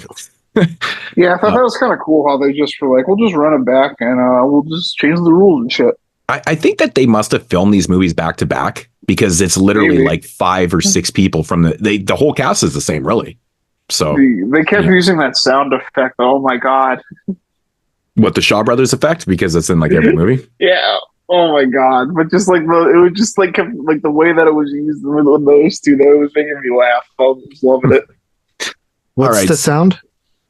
You're the one. Whenever like I can't even like picture right. I can't even like hear it in my head right now. But they kept using it. Anyone like had it's in both movies. Yeah, I like that sound though. I know what you guys are saying. All right, so quick synopsis here. An evil magician makes a living by casting deadly spells on people's objects of desire. He gets overly ambitious and starts to get out of control. Okay. That's interesting. Not accurate, yeah. No, the other one's the same too. Okay. Yeah, so thoughts on Black Magic, since you guys are first time watches on this one. JP, do you remember the film? Yeah, Black Magic 1, I remember a pretty good bit. It's the middle one that I'm going to struggle with. Yeah, no, Black Magic. First of all, I got to say right away that these movies are just fucking wild, dude. like they're just nutso, man. And it's just kind of crazy to watch them like in the sequence though too, because I feel like they just get more batshit as they go on. They do, well, dude. Honestly, like, and like I don't really know how I feel about this, but like I loved this first movie like all the way up until like the end of it, and then it kind of got a little too out there for me with like this like battling of like fucking magician powers of shit. Dude, it's like my favorite part of the movie, and I'm like, dude, it's my favorite part of the it's a little much though, man. It kind of jumps the shark a little bit in tone, I would say. No, that's typical Shaw Brothers, so, man. That's so like Shaw Brothers should do that shit. Yeah. But that doesn't matter though. This is my first time watching the Shaw Brothers. Okay. Or whatever. I don't know if it's not my first time, I guess, but no, it's like yeah, I've definitely seen a bunch of Shaw Brothers. What am I talking about? But no, I'm okay with it, but I think it stops it from being like something that I really loved to more just like really liked. Yeah, I just really like it's a little cheesy, but I did, but it was funny, so I'm like kind of indifferent on it. It's kind of like, remember at the end of Mike's Dead Alive, it gets really ridiculous on the rooftop. Mm-hmm. Kind of reminded me of that a bit, but I love like the actual like black magic shit going on in this movie. Like it, like, dude, it's so weird, but like when like even the shaman black magic like main dude, like the spellcast or whatever you want to call it, like his like hat out in like the swampy area or whatever is cool. Reminded me of Pumpkinhead a lot. I guess Pumpkinhead reminds me of this since it came out afterwards, but I love the just it's such a classic tale of like, oh, I want this person to love me, let's do a love potion, and then dude literally just bounces from his wife and everybody's like, what the fuck? Right. Yeah, but the plot of this movie, man, is like, you know me with like fucking romance and shit. Like I feel like that's the it's obviously the total basis of this movie is like putting spells and like romance and love and shit like that and stuff. But it's kind of funny like how much they fuck with dude's emotions in this film. Like he's like under spell and like, oh dude, I just feel like if you were that character, like, you know, the construction manager in this, and like he gets fucked with so bad in this film because like he's got a spell on him, then he's like kind of okay, then he's not, and then he's all fucked up, and it's just this ray of emotions that makes me laugh. Like I swear to God, these movies are comedies because there's so much funny shit that's happening in them. That like, yeah, they definitely have a little comedic. It is like a dark kind of comedy to it, right? And it's just like they're totally fucking with this guy's flavor, right? But like, I mean, the whole idea of casting spells to like get someone to love you and shit like that is, I mean, it's cheesy in itself, right? So I feel like it plays into the end of the movie with the I guess you want to call them the magicians doing battle and stuff like that. But I mean, if you know Shaw Brothers, like that's where it's going to end up. It's going to be some over the top. You know, kind of animated, and that's what I love about it too, man. Like the animated colors and stuff like that. It's totally Shaw Brothers. I love the look of these movies. They have like such a like it's like the gold standard for like the way I want my movie to look. I'm not sure like what the transfers look like for you guys, but man, these 88 Blu-rays are so fucking amazing, dude. Like these movies, I think they're shot well. They were the same ones. HD. Yeah, man, like they are so beautiful looking, dude. Like the colors pop in this, man, and like when the animation comes in and shit, it just pops like hell, man. They do such a great job with the restorations on these. I mean, these are Shaw Brothers productions. They shot their movies on good film stock. Like they're edited well. They sound well. So, and they obviously preserve their fucking elements well too. But man, like, they're still kind of lower budget type films and they look fantastic and they're great, man. I think these are such fun movies, man. But it's just, they're weird. They're fucking weird. I love the idea of how they cast spells. And it's like, what is with the footprint? Explain the footprint to me. It's just random shit, dude. The part with the breast milk made me gag, and for some reason, like, why? I don't know. It just caught me off guard. I was like, oh. Well, the breast milk is what keeps them young, and I like that whole premise. Is that like our evil magician here is actually like, well, I think that's a capitalist. Yeah, well, they're like old. I mean, the breast milk actually is kind of like elixir that keeps you young and stuff. I like that whole idea and stuff. But, like there's typical stuff when it comes to black magic, like blood and hair and stuff like that. But I could never, I swear the casted footprint is like a joke. Like, how does that even work? I can't remember. What's the casted footprint? Oh, man. When he gets... when the magician asks him, that he needs like, okay, the scene where he goes and grabs the girl's hair, yeah, from her. Well, he takes her footprint because she steps in the mud there, but somehow he takes that whole impression back to the magician, and I'm like, how the fuck did he even get that, anyways? But what is with that being part of the whole process of doing the spell? Like, I get the hair, I get the blood, but what's with the casting of the footprint? Like, it's like it actually sounds kind of familiar. Like, maybe it's actually like rooted in somewhere, because if you remember in Warlock, they do a thing with the footprint too. I always thought it was very interesting that was part of it. But anyways, yeah, it's kind of a cool idea. But yeah, no, like this movie overall is like, it's got some pretty cool parts in it, man. Like the whole opening scene is crazy too, because like, it's like that girl just like gets crushed to death in her fucking cabin. You guys ever even think of that? Like, right? Because he like ties her up to the pole, and then the thing goes down, and like she just like fucking dies. I'm like, what the fuck? And I mean, that's really kind of caused from like the other magician trying to get revenge on this guy for doing what he did and stuff like that. And that kind of sets up the whole movie, right? We have this crazy opening scene, and then he ends up like out in the forest all by himself and stuff like that, where in steps our main character, who actually, and I can see where this can kind of get confusing too. If you watch these movies back to back, you get confused on the characters, because it's literally the same cast in this film that's in part 2. And so the guy that goes to the magician in the beginning of this film is actually the magician in the second film. He's the guy doing all the bad shit. So it's kind of random. But yeah, he's falling in love, or he wants to fall in love with this rich woman who owns like this construction company. Her husband had passed away and left her like a ton of money and stuff like that. But the thing is with her is that she's in love. She wants to fall in love with the construction manager that works for her, basically. But the thing is, he's getting married.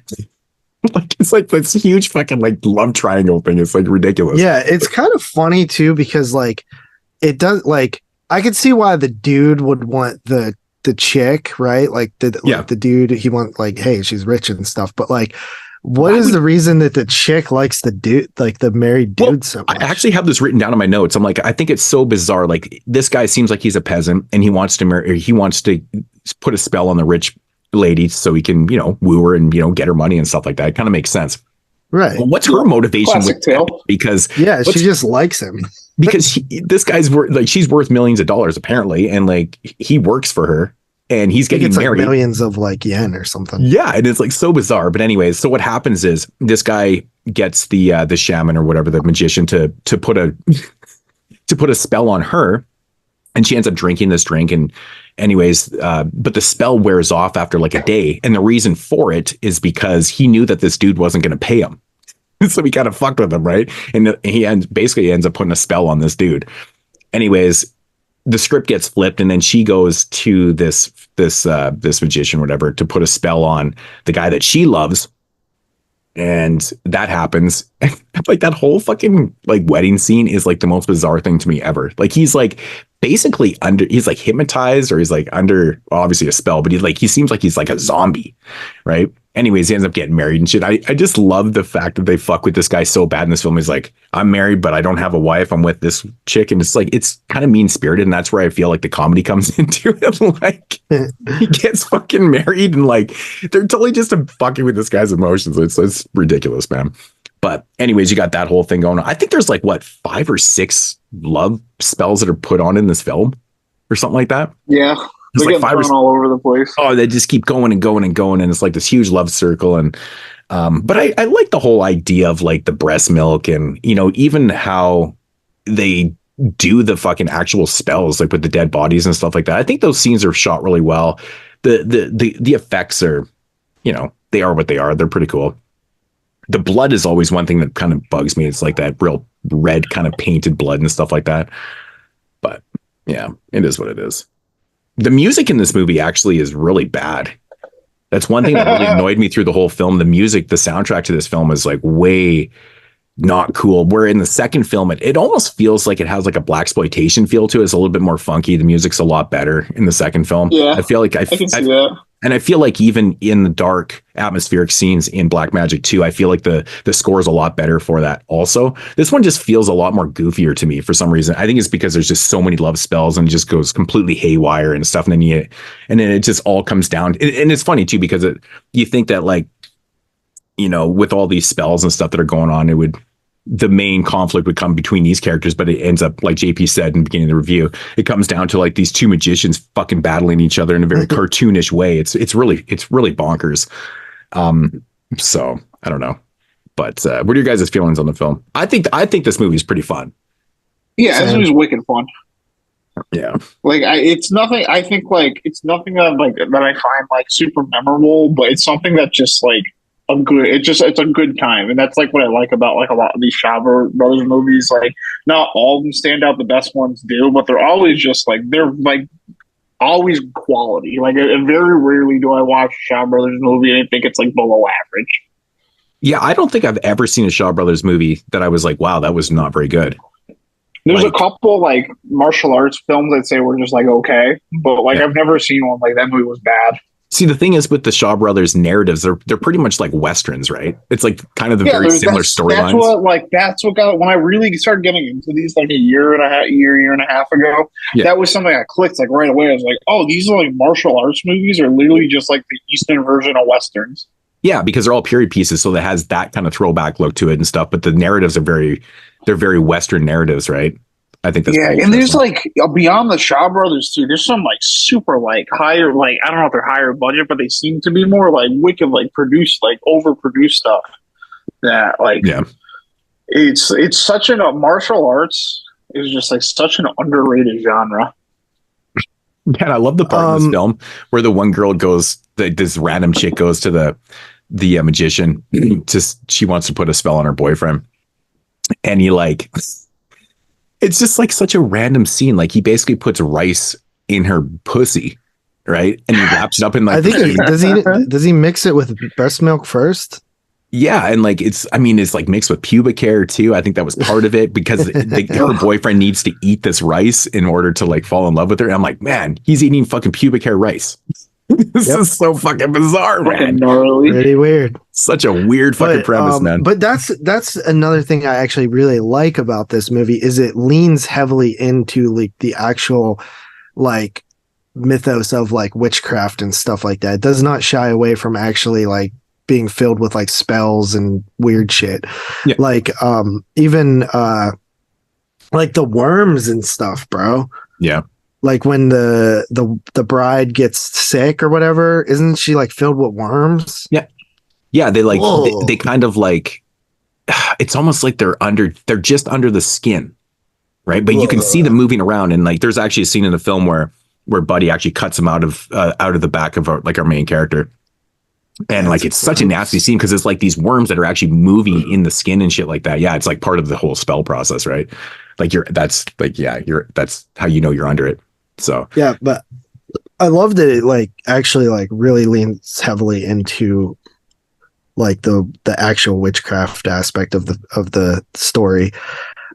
Because it is cool, and it's like dude, that reminds me, like when he first goes out to like to meet that guy, and there's like that snake in the woods, he's like fucking swatting it away and shit. Yeah. He's just like punching the snake. Yeah, good old punching of snakes, man. And that's one thing I always like too, man. Like there's a lot of scenes in both these films of like snakes and like spiders. Like they're really doing like fucking crocodiles and shit. You know, the beginning of part 2 is just the most, but it feels like an Italian film at first. I know. Yeah, I was like, this is gonna be pretty badass. This is an island cannibal movie right here. Well, it felt like at first we were like watching some sort of giallo in the second one. Well, the start of the second movie is more or less just to introduce the other magician that they're going to do battle with or whatever. But like, it's such a random scene, right? It's such a weird thing that they put it in there. Like, I don't even know how to explain that opening scene in Black Magic 2. It's so bizarre. Yeah, but like it totally does feel like a fucking Italian film. It's crazy. Out of left field. It feels like honestly, that scene right there feels like I've never seen anything like that in any other Shaw Brothers film, if you know what I mean. Yeah. It's just so out of left field. It's crazy. But yeah, no, I mean, this movie's got fucking nasty shit like the centipedes, and it's just there's just nasty shit that's happening. I actually like in the beginning of the film when he like fucking cuts off that big huge piece of human skin and like fucking fries it up and shit like that. It's pretty nasty. It's just like rotating wheel of like random, grosser, violent shit. It's pretty cool. Yeah. It is weird though that this movie does feel sort of Italian a little bit, like in the dude's apartment, right? Like with the type of like bedding and stuff, like that feels like very. I mean, I guess it feels 70s, but I feel like the Chinese and Italian like styles were sort of around the same type of styles at that time, right?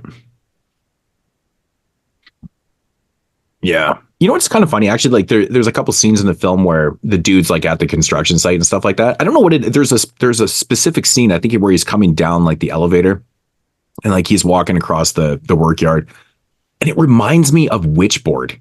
Remember that scene at the construction construction site in Witchboard when the dude lays on the plywood and the fucking sack of plywood actually crushes him and shit? For some odd reason, it just honestly reminds me of Witchboard, which obviously came out, 87 or 88 or something like that. So like it's way. I think it might be 80. I think it might be more. I think it's like 86. Yeah. So, I mean, obviously, 11, 12 years after this movie, but for some odd reason, it just reminds us like they took inspiration from this or something. I don't know. It's weird how you connect things sometimes when you're subconsciously, but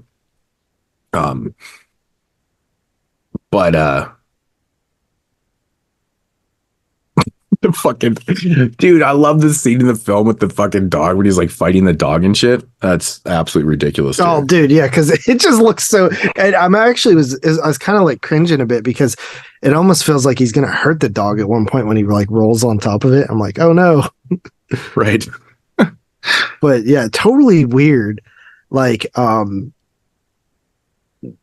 it doesn't look like the dog's like actually attacking him, and then he just has blood on him. I know. I think he's just like, yeah, because I don't think the dog really that definitely was just like some like crew member's dog. Like that was not a working actor dog. No, for sure. You know what I mean? Well, like the guy's just like egging the dog on. Basically, that's the fight. So right, like the dog was doing nothing in retaliation. It's kind of funny, but yeah. But I don't know, man. I think this one again, like fucking man, it looks so beautiful, man. These movies are edited well. Like they rip by too. Like for a movie that's like 95 minutes, it honestly rips by. It does, because there's like, it's funny too, because the movie just kind of almost repeats itself over and over again with the spells. Like all of a sudden, the wife where she gets all crazy and then she fucking puts a spell on, on Buddy, or, the rich lady, she puts a spell on, the wife to like kill her and stuff like that. Like there's so much going on in this film. It definitely like kind of repeats itself. It's a little circular, but it ups the ante like every time. Yeah, I wish they had gone more into like with the magician, because like there's a point in the film where you can see it in his face where he's like starting to fall for the rich woman too.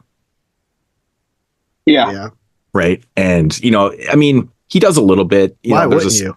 There's a spell there and stuff like that, but like that shit just goes kind of. All the chicks in this movie are hot too. Yeah. Really good looking. Yeah. Mm-hmm. Yeah, it's just so hard because all the characters' names are so hard to remember. That's why I keep calling like the rich woman. But what's her name? Like Luyan. Right. Yeah, like how are you supposed to remember that? I guess if you were part of the culture, it's like easy. Mr. Wang, Uncle Fang. I can remember that.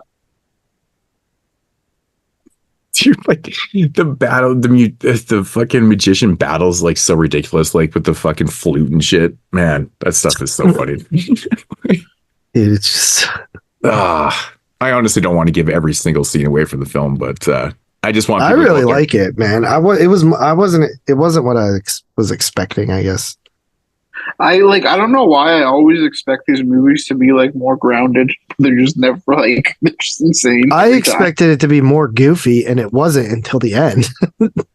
I mean, it just comes off goofy because it's probably what you weren't expecting. I mean, it's not. Well, it's just because of the style of the effects and stuff. You know what I mean? It's the animation and the colors, right? Because It's they literally. dated I think there's definitely like inherent humor in it, but that's like what I like about it. Like there's lots of different like genres and flavors, and like it's something like this. Like movies like this are like comfort movies for me, but like when I choose like movies like this, I like stuff like this. It's like weird and flavorful. You know what I mean? Yeah. Yeah, I mean, I generally don't like the whole idea of time lapsing your effects and stuff, but I think it works in like a magician, like black magic type film for some odd reason. I don't know what it is about it, but it works for me. You know I what don't I have mean? any complaints about that. And so I thought it actually was pretty cool how they like time lapse like the decay. Right. But yeah, I mean, going back to like the whole end battle and stuff with the magnifying glass and like it's just that animation, I think that probably throws you off a little bit, JP, because it's literally just animated, right? Mhm. So, I mean, I can see where I don't feel like the tone changes. I feel like that's just kind of how it is, but I don't know. I like it though. It's fun. I don't dislike it.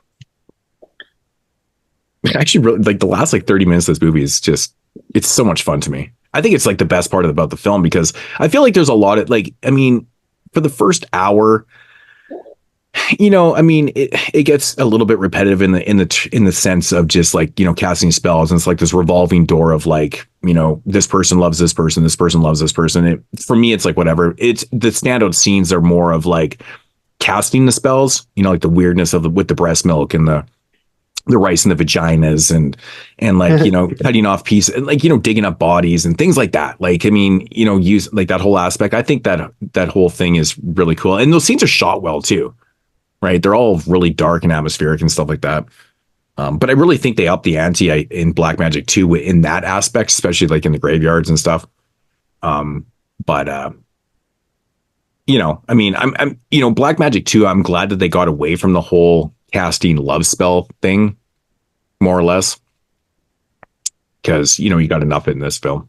Like, really, you do, man. There's like 5 or 6 of them. So, but overall, really, really fucking fun film. And I suggest, you know, if you've never seen any Shaw Brothers horror film, I mean, even the ones that we talked about in the top 10, like those are all good films, with the exception of one I hadn't seen. I can't really speak on that one, but I'm assuming it's probably pretty good.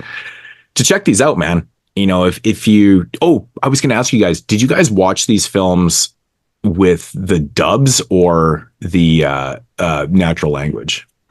So I watched this one with a dub and the other two with natural language.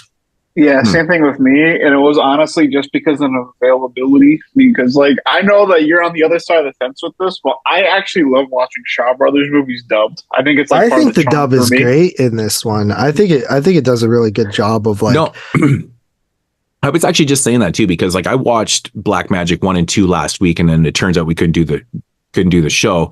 So I hadn't watched the Boxers Omen, rewatched it yet. So this week I rewatched Black Magic 1 and 2, but I watched them with the dubs because I originally watched them with the natural language. And honestly, the dubs for Black Magic 1 and 2 are fine. Like, they're totally fine. They're not goofy at all. They work really well. And I watched the Boxers Omen in the natural Cantonese language. So I haven't actually, I don't think it has a dub. Actually, the Boxers Omen doesn't have a dub on there. There isn't dub for that. I don't think. Yeah, I don't even think there is a dub for that one. So there wasn't one on the disc for Boxers Omen, at least, and like there is. Yeah, there isn't one. I was just thinking of that because I think because sometimes because sometimes I like to check to see if just what it sounds like, kind of thing. But yeah, no, the Black Magic 1 and 2 dubs are actually really well done. So yeah. But yeah, it's interesting because I watched the Black Magic 1 with the dub, but with the subtitles for the sub, and they don't match up at all. They don't match, right? Yeah. But you can actually see the differences. Yeah, live. You know what I mean? Right. Like, and it's always just like minor differences. Like you might say like, grab that rope or whatever, and it might say like, grasp that rope or something. You know what I mean? What the fuck was I watching not too long ago, man? And I was watching the dub with the subtitles on, or I think it was dub. I can't remember what it was, but I like what I was hearing and reading wasn't even in the same fucking realm. It happens. I was like, what in the fuck is going on? It was like they subtitled like a totally different movie. I was like, this is fucking, I was laughing out loud by myself. I'm like, this is so bizarre. It gives you the option to like see either subtitle on those Shawscope sets. And like sometimes I like to just leave it to the wrong subtitle and just like see how goofy the difference is. Right. Is there a lot of dubs on those sets? Because I haven't really worked through them too much, and I just noticed that Boxers Omen doesn't actually have a dub, so that's why I figured it didn't. Yeah. Because I think I watched 11 or 10 out of the 12 in the first set. Yeah. And I'm pretty sure literally all of them had a dub. So it's interesting in set 2. Yeah. This one didn't have one. That's crazy. Yeah, because right when I got set 2, I cracked it open and watched this because this movie had like the big cult following. So it seemed like the chase title on this was like, oh, I want to watch this right away. And that was something I was like, what the fuck? There's no dub? I don't mind. Like I generally always watch movies like this with the natural language, but honestly, like I'm kind of coming around. I can do the dub thing too. But I'm like anything new, I have to watch movies in their natural language with the subtitles. I have to do it. Like anything serious, like I grew up watching a lot of Shaw Brothers movies and Godzilla films, and the only way you could ever see them was with the dubs, right? That was the only way they were. Like there was no option, right? So when it comes to Shaw Brothers, I'm fine with watching the dubs because that's probably what I saw them in the first time I saw them was with dubs. Same with Godzilla films, like. Honestly, watching Godzilla films in natural language, it almost seems weird to me now because I grew up watching them with dubs. That's all there was. You know what I mean? So like going back to like the natural, I'm like, what the fuck? It just seems odd to me. But Godzilla films with dubs is like, it makes it way more fun. It really does. So, but I mean, to be honest, like I watched these movies twice and it didn't, the dub didn't heighten for me because these movies are like we said, they're kind of like dark comedies in a sense, but they're still taking themselves very serious. You know what I mean? So like the dubs didn't come across as being goofy and cheesy and stuff like that. It wasn't out there. But either way, I would suggest watching them both. They're really well done. So yeah. I was surprised. But then again, Shaw Brothers takes their shit serious, so it made a lot of sense. Like if I'm watching like, one of the period pieces, kung fu movies and stuff, the dubs to me are so they just seem out of place for some odd reason. I don't know about you. Like when you're watching the old like the kung fu ones, are you watching the dubs, Tyler? Yeah. Yeah. It's fun to me. Like I know it's goofy. It's fun to me. I like it. It's like part of the charm. Yeah. Yeah, and I mean, I get that. I totally get that. So the ones I've watched recently, I had never seen before. So I watched them in like the natural language and stuff, and I was like, oh, they're totally fine. They're totally fine. Like if I'm gonna watch some Shaw Brother films that I've seen in the past with dubs, I'll probably just watch the dubs because it's gonna like change my experience. It's hard to explain. I don't know if you guys get what I'm saying. I just that's like when I think of like Shaw Brothers, like martial arts movies, at least, like I think of just like these like goofy dubs, like just like wicked fun movies, and like that always end with just like a giant fucking like brawl. And yeah, I feel like the Shaw Brothers do. I'm happy to watch that. It's so much more serious. Like when you're watching like Japanese films with, you know what I mean? Like the dubs were so fucking comical. Like you couldn't help but not like watch these films without the dubs. Because they were just so ridiculous. Because the ADR was so off in them, it made the movie just so enjoyable to watch. Really. Yeah, it's just like it's not even a knock on it. It's just part of like that's just like what like when I like watch like a Shaw Brothers movie, like that's just like the kind of thing like I'm looking for, and just right. It's fun for me. But they did these like super good though. Like they all like when you're watching the dub, it almost looks like they're fucking speaking English. It's that close. Like the ADR is so good and it's so on point. Where like you're watching some of those old Japanese films, like the old Japanese kung fu dubs are so off. Like they're literally off by like but seconds. It's sometimes. almost impossible to make it not off because in English, if you say like go to the store, it might be go to the store that many syllables, but in Chinese it might be like 20 syllables. Well, of to course. say that. Honestly, But though, I'm just I saying would that's why say the Japanese dubs are probably- so much more funny, because I think their language, like, it's just maybe it's just a lot more. So I don't know what it is, but it always comes off like that. But when you're Honestly, watching these the Shaw only, Brothers, like- they line up pretty well. Like, it's pretty good. It's crazy. The only languages I ever watched dubbed is I'll watch like these Shaw Brothers movies dubbed. I'll watch obviously like the Italian movies of the era dubbed, and I'll watch like anime dubbed, and that's it though. So I don't really even have a comparison with like the Japanese movies. But animation dubbed, though, like, it's animation. It's like that's what I mean. There's no difference. Yeah.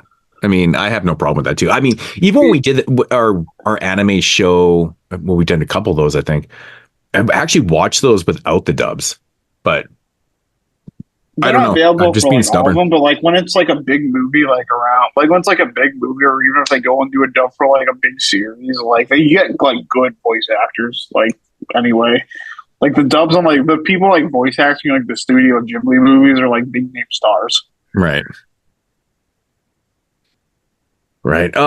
Anyways, Black Magic. What do you guys got on Black Magic, JP? I gave it an 8 out of 10. Definitely a movie that I could see contending for 1975 for me personally. I really enjoyed it. Wow. Crazy. 8. Crazy. Okay. Yeah, I think Tyler. it'd be that high. Wow. Me either. Yeah, it's fun. I like these movies. They're just they go by. They're a good time. They're easy to watch. I'll give this one a 6.5. I got Black Magic at a 7.5. It's fun. It's fucking fun. What a film. bunch of fucking Shaw Brothers haters. Fucking 7.5 is a fucking hater. Jesus. 7.5 is a great There's- rating for me. No, this movie is awesome, dude. It has like I'm a sucker for like witchy stuff. Like and when they actually like a lot of witch movies like shy away from like the actual art of witchcraft and doing the spells, and it's just usually about like one spell and then like something happens. Like look at it's Pumpkinhead. like I said with this one, man. Like I like the movie, but it just involves a little bit too much fucking romance for me. So, but that's just me. That's just me, man. I don't like love. I hate love. I'm not hating on fucking Shaw Brothers. I just don't like love. Because love doesn't like to me. man. It sounds like you guys hate Shaw Brothers. Oh, for fuck's sake. I must be the only Shaw Brothers fan in the house tonight. No, I guess Must be. you better be careful with your words right now because okay, anyways, that is Black Magic from 1975.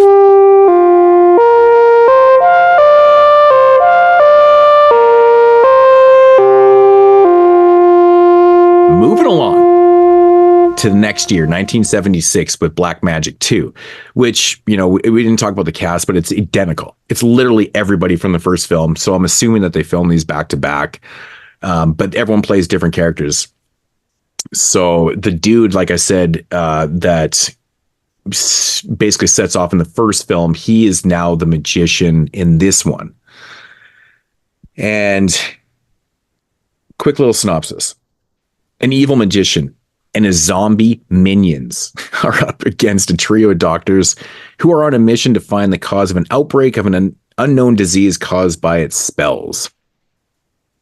All right, so Black Magic 2. I wonder if JP's going to end up eating his words here. So, what do you think of Black Magic 2? It's a lot different than the first one.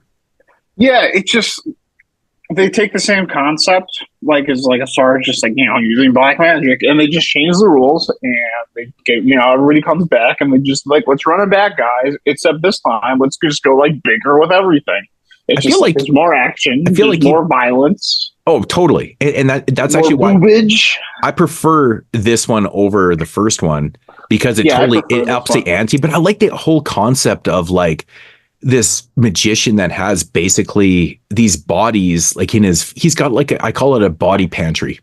He's got it's almost like more of like a Raising the Dead movie than like casting spell. You know what I mean? Than like magician. I just movie. love like it's very different from the. I love the idea of him basically using these recently dead bodies that were killed or died unnaturally, whatever, and you can resurrect them by basically pounding a spike into their brain.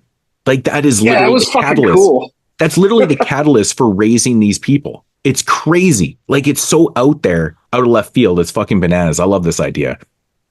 So this one, yeah, definitely gets away from the whole kind of love spell angle and stuff like that.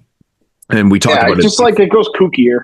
It just goes bigger and like this. Like, let's do what we did last time, but we'll change the rules and shit, and we'll just go like way harder and like go way crazier. I feel like even in the first film, like a plan. I feel like in the first film they kind of start changing rules too. Like they start making up rules as it goes along. They just start making up rules because there's a scene in the film where, we didn't talk about in the first one, but like I said, I didn't want to give everything away. But the other magician that's battling our main one, he like has a voodoo doll and he just starts stabbing it.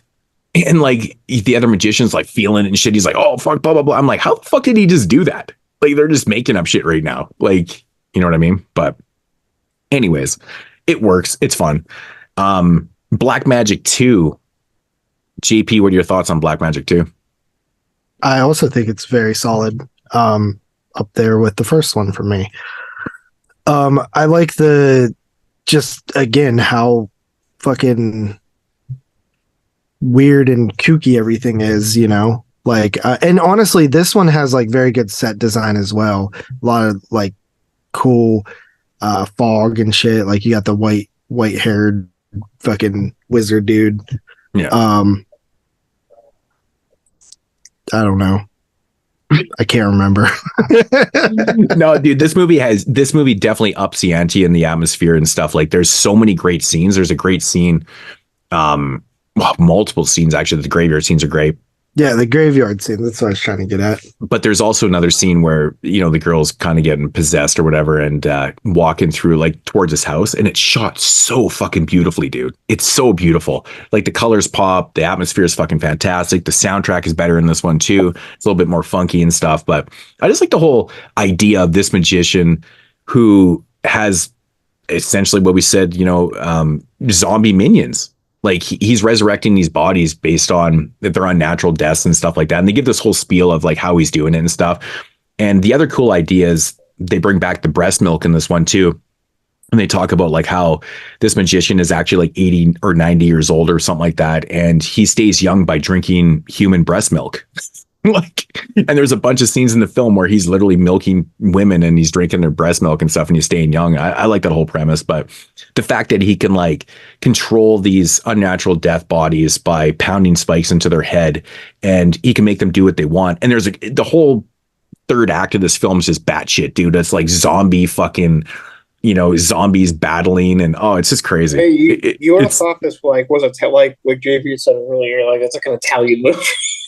Yeah, well, people on fire and shit. Well, the opening scene to this film just reminds me of Sergio Martino for some reason. Like, there's like like just a bunch of naked girls like swimming in the fucking river with a crocodile in the bitch. Like, right away in the opening scene, they up the ante with the nudity. Like, there's like 8 girls that are fucking all man. Everybody's gorgeous in these movies, dude. I know, and it like, man, I tell you, these transfers, man, they're so fucking good. Like, the movie opens up and all these women just splash each other in the lake, and they're going for a swim with their tops off. I'm like, oh my god, this looks so beautiful. And then the crocodile attack, and that felt so Italian too, because it like shows this crocodile eating this woman's legs, and I'm like, holy shit, right? But then it cuts to like this magician who sets out like a line. He's got this fucking live chicken with a huge hook to catch this crocodile, and like, dude, I swear the crocodile that he stabs up is real. I swear to God it is. Oh yeah, I think it is real. It actually looks like because like obviously the one that eats her is fake, but then when he stabs this one, like I'm looking at it going, that's not fake. That's a real croc, man. I'm like, that's crazy.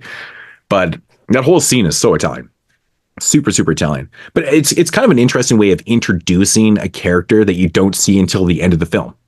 Right? That was the whole point of this opening scene, was just to introduce this character that you're going to see towards the end of the film, who essentially doesn't even really do battle with our bad magician here.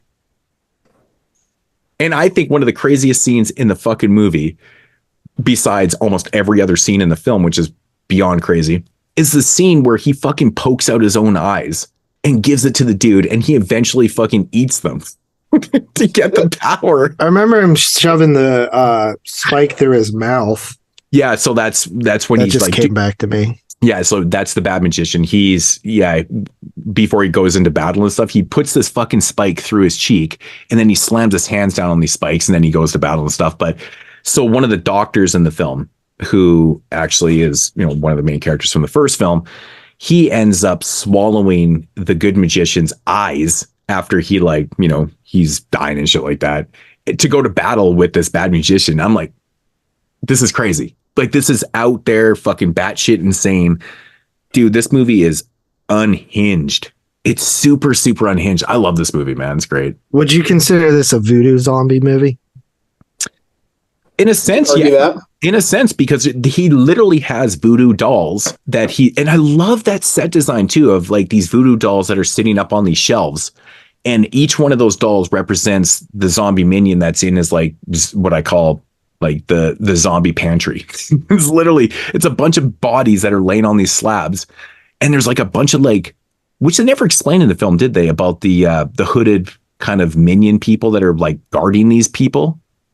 They never explained that away, but it's really, remember that. It's really cool because like, if you remember like the people that are on these slabs or whatever. Yeah. I remember that. Oh yeah. So then there's a bunch of people that are in hoods that are just kind of guarding them. I'm assuming, they'd be looking like Tombs of the Blind Dead type shit. Kind of like that, right? It's exactly what it is. And then and every time that he needs like a zombie, he goes in there and he pounds a spike every time he needs a zombie. Yeah, and then he pounds it in there, and then they become alive. All zombies, and they're just controlled through the voodoo, and it's really unique. Like, it's kind of like it's such an interesting premise that they didn't continue along with the narrative from the first film. They went a totally different direction and have like these fucking voodoo zombies, and it's crazy. It's fucking gnarly. I feel like they were just like, fuck guys, let's do something different this time. Yeah, there's a lot of nasty shit. There's a lot of really nasty effects in this and stuff, and I think they upped the ante in this one a lot. Effect wise, like with the zombies, similar quality. Yeah, it's more briskly paced as well. Yeah, this one's it's about 5 minutes shorter, but this one feels like it rips by a lot quicker. There's no downtime with the whole love romance thing and stuff like that, and wedding ceremonies and shit. There's none of that. This one just kind of goes from like point A to point B super quick. Like, it's just nonstop in this one. I think it's really cool. But me with zombies, I love me some zombies. But this is kind of a cool way of doing voodoo zombies too, because like what we think of voodoo zombies. What we should do one day? Yeah. We should take like a month and do like 3 voodoo zombie movies, then 3 zombie movies, then 3 infected movies. Like, yeah, that would be cool. Like 3 shows. Call it like Zombathon or something. Zombathon. That would be fun. Just because it like shows the progression of like the history of zombies, right? Because you have like the original voodoo style, and then you have Romero's films and the stuff that we got in the 80s, and then the 2000s with the like infected style, which is just a different take on zombies, like 28 Days Later and stuff. Yeah, which I've been saying for years is an infection film. Right, it is for sure. But it follows the rule. It follows the template of a zombie movie. Yeah. Yeah, you know what's a nasty effect in this film is when the girl gives birth to that like monster baby. And that's totally that dude's seed. Because remember the scene where he basically I don't know, uses like her pubic hair to make like fucking some breast milk and shit like that. Anyways, he ends up fucking her. He fucks her like doggy style and shit like that. And it cuts to the scene where she's like birthing this like monster baby and shit. I'm like, it's like so crazy, dude. They don't really get into it a whole lot. They kind of dispose of like the monster baby, and that's like really what it is. But that's kind of like a fucked up scene though, man. It's a really weird effect too. It's nasty. Actually, one of my favorite scenes in the film is when the concierge dude, when the dude takes his romance, whatever. I guess there's a little bit of that in this film too. When he takes the romance, it's funny too, in the film, they call the zombies like ghosts and shit like that, because I guess they're technically dead. Right. And the guy like complains about it. Yeah. I don't think they ever say zombie. They never do. They call them like ghosts and shit like that. It's weird.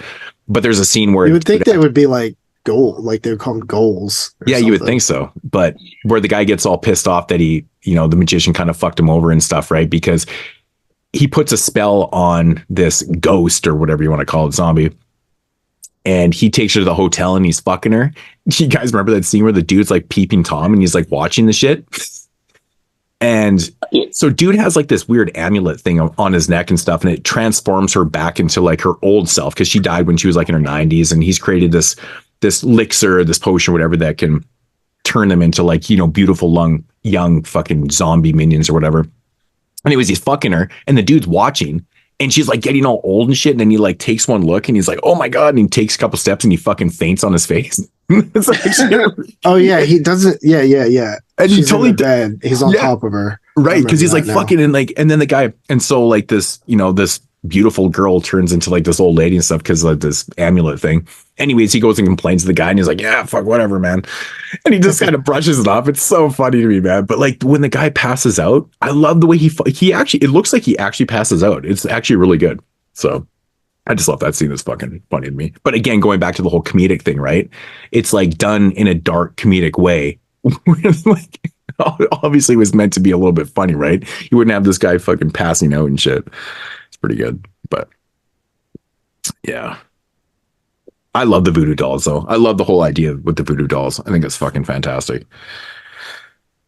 But nasty shit in this. You know what? Another scene in the film that really kind of caught me off guard was when they go to the cemetery to dig up the recently dead or deceased dude to figure out what caused his death. Because remember, we're going back to like these are 3 doctors that are trying to figure out what's going on with like these people and stuff. They figure it's like an outbreak of some kind of weird disease and stuff. So they start like digging up the body, and it's like 2 seconds later, like, oh, here's the coffin, and it was like buried like a foot in the ground. Who buries a coffin like a foot down? It fucking made me laugh. I was like, they already found it? That is kind of fucked up. It was like 4 inches of fucking I started laughing. I'm like, what the hell?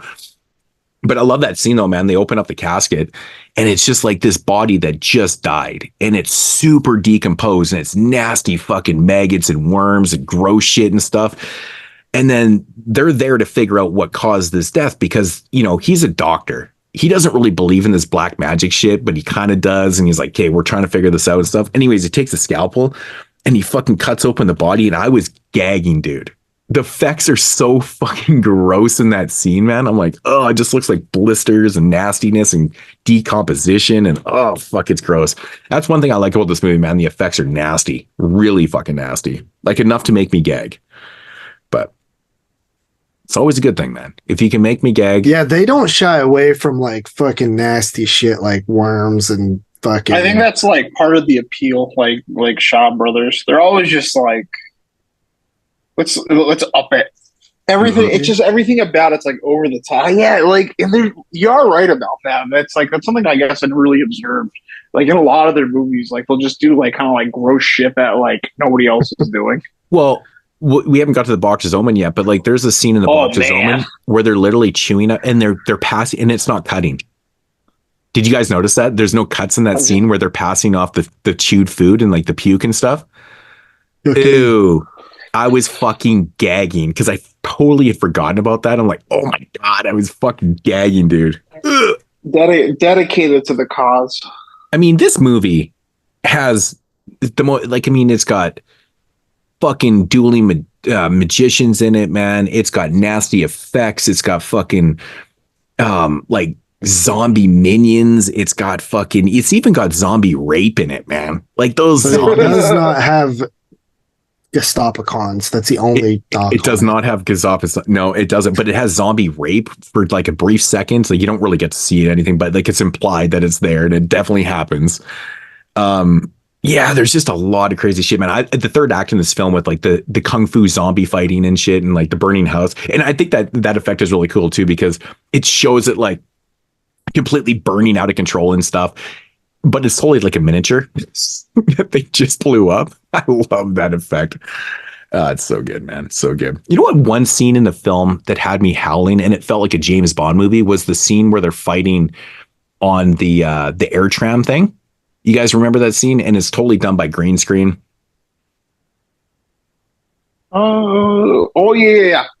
Yeah, like the air tram where it's over the ocean and stuff, which in reality, I can't figure out exactly where that air tram was going to, because there's a scene in that scene that Buddy falls off the tram into the water. And I'm like, where the fuck was this thing even going to? He's like in the middle of the ocean now.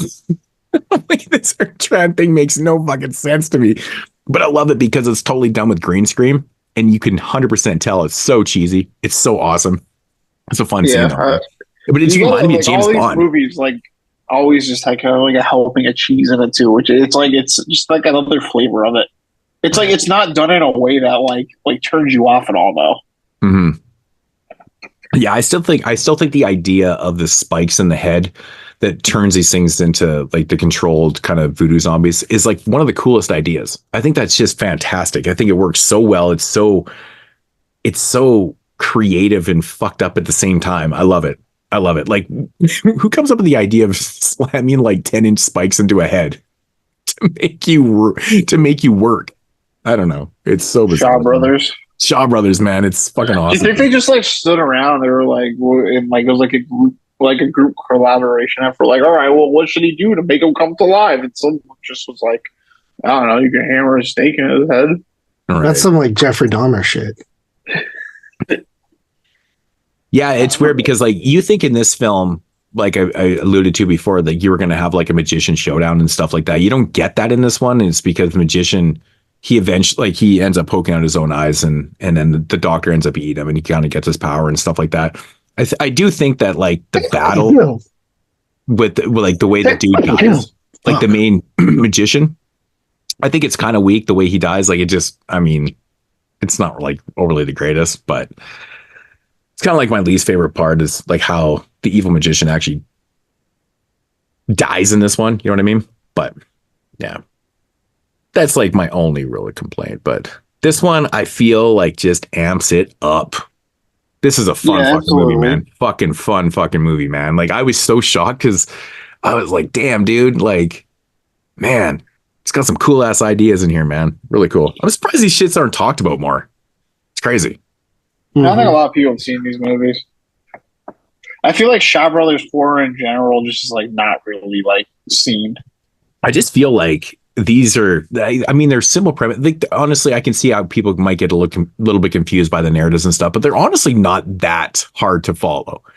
I mean, if you just kind of pay attention to it, it's not really that bad, but they're not like crazy hard to follow. But dude, sometimes like I definitely get lost in the sauce in these movies. It's just more of what's happening to you. Like, why is it's just like the thing about it's like they change direction so fast. Yeah.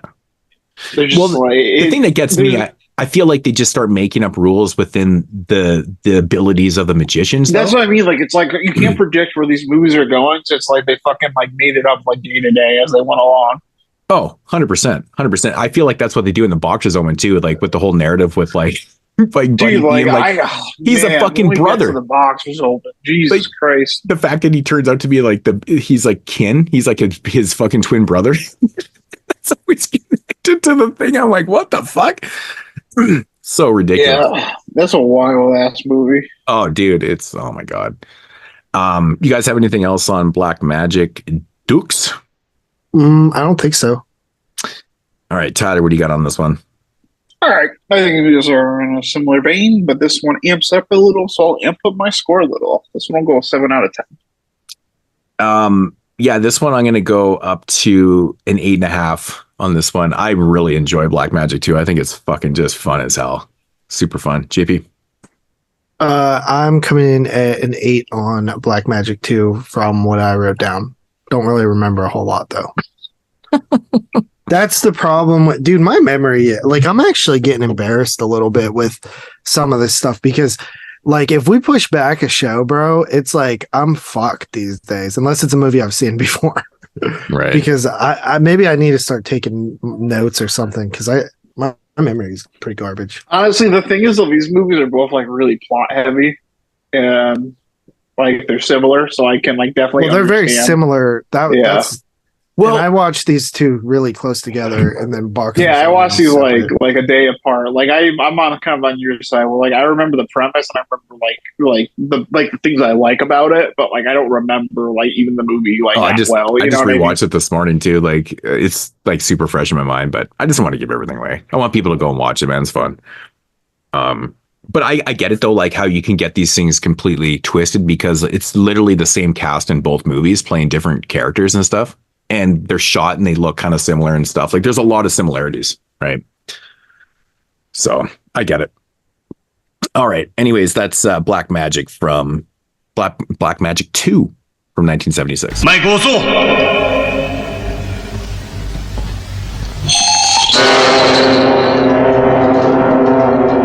All right, so getting into the third featured review here on Shaw Brothers Volume 1, we got the Boxers Omen from 1983. Yeah. All right. So, quick little synopsis. While in Thailand to avenge his brother, who was crippled in a fight with a corrupt Thai boxer, a man gets caught up in a web of fate, Buddhism, and black magic. Yes. Black Magic Part 4, apparently. So that was news to me. Dude, it's like they gave like some special effects guys a soundstage and they said, just do the fucking wildest shit. We don't even care. That's what I love about this movie, man, is that like there's no fucking rules to anything, dude. Like it's like, just what anything the fuck goes. is even going on half the time. It's just like, there is a scene in the film where it explains everything. It's kind of funny too because like, so the film opens up and it's like totally modern, right? Like this guy's fighting. He's boxing match. He's in a Thai fighting boxing match, right? Anyways, he ends up getting fucked over hardcore, and he gets all paralyzed and shit like that. So, and he's fighting Bolo Young, which is kind of cool. I was like laughing at that because I was like, oh, that looks like the guy from Bloodsport. And I kept seeing him later in the movie. I was like, oh, that must be that. Like, holy shit, that is the guy from Bloodsport. Yeah, because what year did Bloodsport come out in? Was it like 87? Is it 87? Is it that late? It's 87 or 88. Crazy. Yeah, so this is like pre that fame. But yeah, that's Bolo Young, which is pretty cool. He always usually plays a bad guy and shit like that. I think he was a fucking bodybuilder. That's how he got famous, right? He won like a bunch of bodybuilding shit and stuff like that. Well, he's fucking huge. He's like twice the size of anyone in this movie. Right. So anyways, yeah, he's fighting him in the beginning of the film and I think he wins the fight, but then he comes back and he totally fucks him over and breaks his back and stuff like that. It's kind of one of those things. And this fight took place, I believe, did they say, was it in Thailand or was it in Japan? He loses the fight he kicks his ass, but he loses the fight by the judges. So that's where he gets pissed off and he like cracks his neck. Right. Yeah. And I think this fight, the fight in the movie happens in Japan.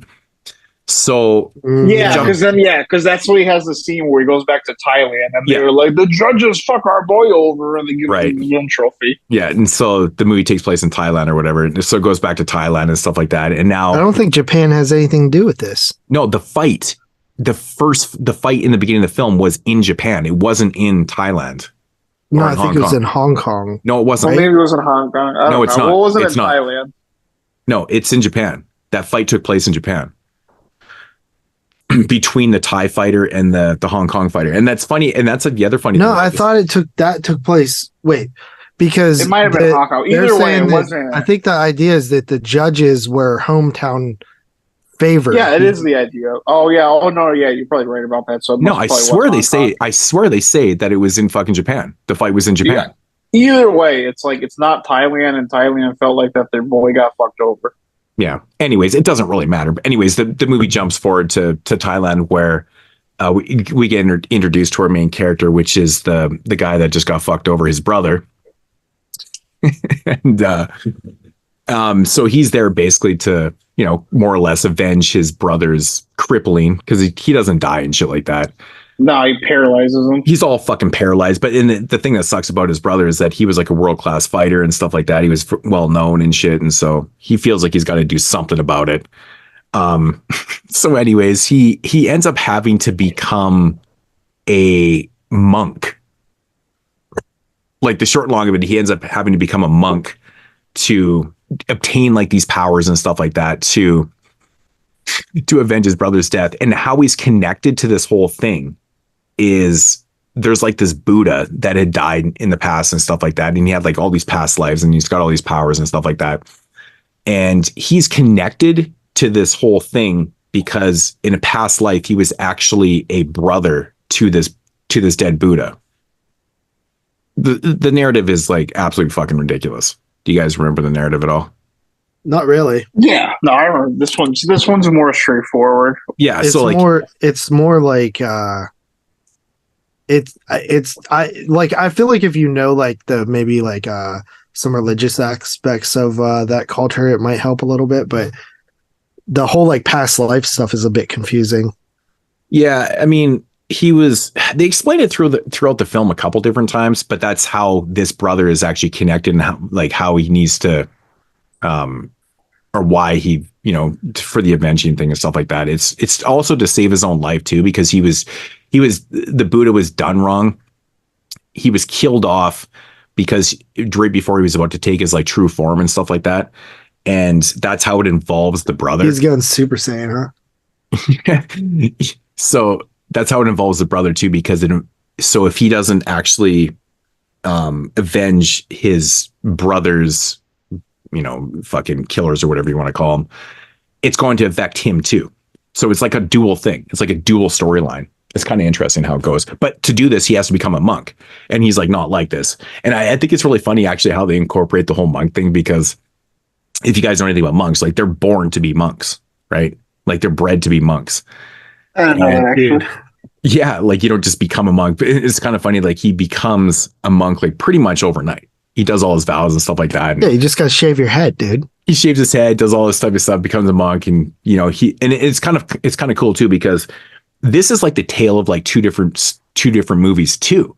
So the first hour of the film is like him becoming this thing, and then he goes and fights off all these evil spirits and shit like that, and he frees his brother and he saves his life and blah blah blah. But then he goes back to his normal life, and he breaks one of his commandments, and one of his commandments is you don't have sex. Oh yeah, he gets back home. Yeah, but he was like, bro, right. So he kind of undoes everything. And then he's like it reminds me of Ash from Evil Dead, just like fucking fucked everything up. But yeah, so he fucks everything. So then he has to like repeat this thing, and it gets even more batshit crazy.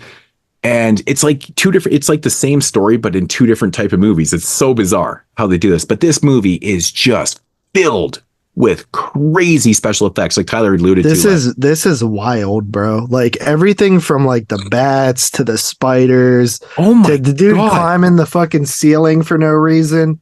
Because if you really think about it, if he's climbing the ceiling to drop the spiders on down to the dude, couldn't he have just walked next to the dude and did the same thing?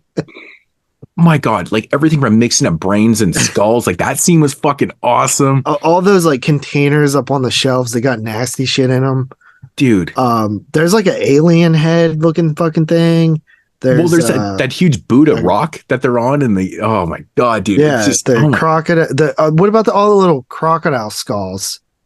Right.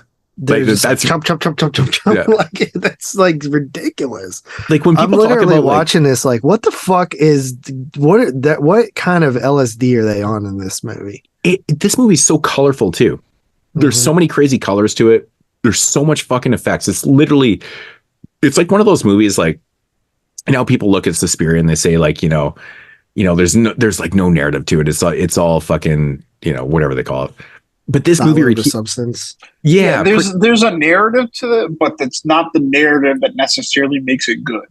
Yeah, so like I can care less about the narrative in this one. Well, the narrative is funny to me because of how he. I actually like the story. Yeah, actually, it's not bad. It's cool to me. I think the story is actually really fucking cool that he was like connected to this Buddha like in a past life and stuff like. It's actually really interesting how they do it, and then they kind of excel that a little bit too and stuff. And I think it's really interesting with the whole Buddha stuff, and it obviously plays into the whole religion, which I'm not too familiar with, but I think it's actually really unique how they do the story. But that's what I'm trying to say is like the story is there and it's effective, and then you have like a total special effects film with the narrative, right? It's not just one or the other. It's not just a special effects film. It's not just like a full narrative movie that has nothing going on. It has both. It has both. This movie is fucking batshit, man. It is crazy. Like, I honestly was so fucking grossed out by the fucking minions when they're chewing up the food because they're trying to get revenge, right? For their master's death. And that's, why this is happening. When they're chewing up the fucking food and they're creating like their thing. I don't want to give it away, but oh my God. This movie just starts out gross. It just keeps getting grosser. Like when he was gushing around like that skull of like eyeballs and brains at towards the beginning. Oh my God. Like we were already at this is gross, and it just kept getting grosser for the next 120 minutes. But that scene though, when those minions guys were fucking chewing up the food, you know what I'm talking about, right? Oh my God, dude, I was fucking gagging. So disgusting, man. So disgusting. Like there's honestly like mystics and Bally shit going on here, like with flying. Dude, I'm so annoyed you said that because I've been waiting to say that all fucking episode. That I'm like, dude, these movies feel like, especially this one, feel like Mystics and Bali a little bit. It does. It totally fucking feels like Mystics and Bali with flying. It's like just crazy off the wall shit. Like it's one of those movies where you could talk about every scene and like. I honestly don't think you could remember everything that's even happening because there's so much happening. That's why I really want to rewatch this because when I watched this last summer, I remembered that I liked it and about that it was a big a special effects thing, but a lot of this movie was lost on me. Mm-hmm. Yeah, I love the whole the second part of the film when the minions are created to get revenge on Chung who killed their master and stuff like that, and they create this. And I mean, honestly, dude, it's almost like the same thing twice in the film, but it works so well. You know what I mean? I love that. I think it's great. What about the scene? Dude, in that same scene where they're chewing up fucking bunch of shit and passing around and they're regurgitating it and chewing it. Oh my God. But anyways, they get to this chicken. They cut the nuts off the fucking chicken and he eats the fucking nuts off the chicken. Like a real chicken. Oh my God. You guys remember that? Yeah, dude, they were just dude, that was disgusting, man. He literally it just keeps getting grosser. This movie is gnarly. It's just they gross you out. No, you can't predict what anything in this movie is going to do. It just seems like they're doing random shit. That's what I mean. When they said, I felt like they have two special effects guys. They gave them the sound stage. They gave them a cool lighting crew, and they were just do the fucking wildest shit you can think of. And they're all right. I like the whole relic thing. I like the whole scene where he was encapsulated in that huge fucking jar and then break open the jar and shit. Yeah. It's so fucking funny to me, man. I actually was laughing. I was by myself watching this. I was pissing myself off. I'm like, what the fuck? It's so cartoonish, but it's not. It's just ridiculous scenes after one ridiculous scene after another. This movie is fucking awesome, in my opinion, man. It is so crazy. This movie, it has so much rewatchability, replay value to it because I think that you get something out of it different every single time you watch it, man. I swear to God.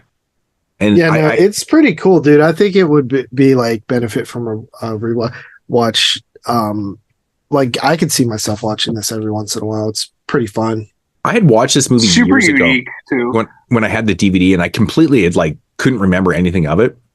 And I'm watching the Blu-ray going, how in the fuck could I not remember this shit, man? I must have been drunk or something. It was crazy. But this is just when we talk I think about it's one of those movies too where it's one that you want to show to people. Oh, because how weird it is.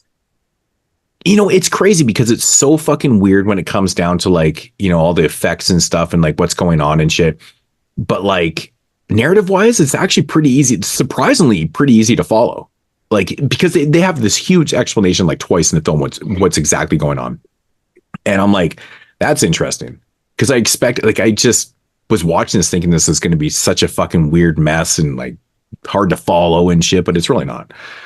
But I tell you though, man, this is definitely one I would love to see on a big screen with a bunch of people so we could have the scene from Scream 2. It would just be like Scream 2.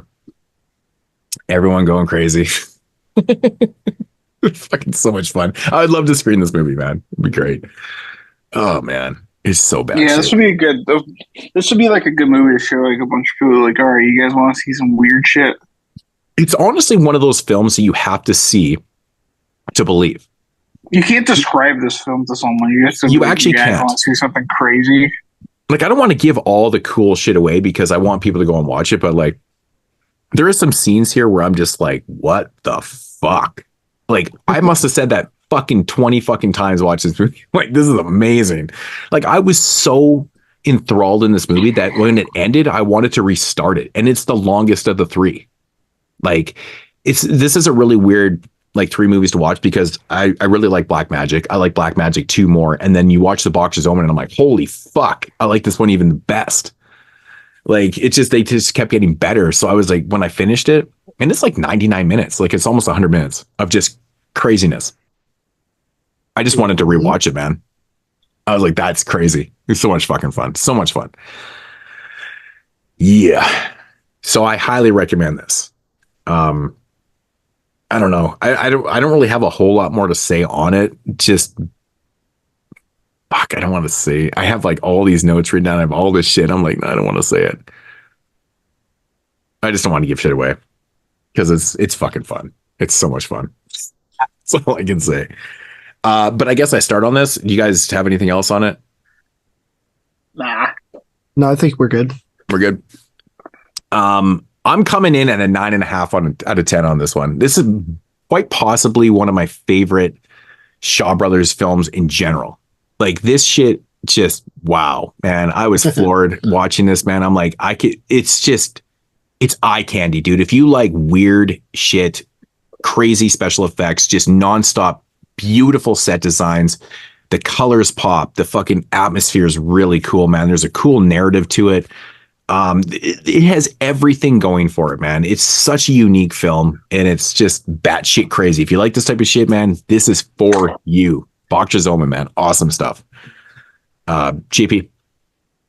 Yeah, I like this one quite a bit as well.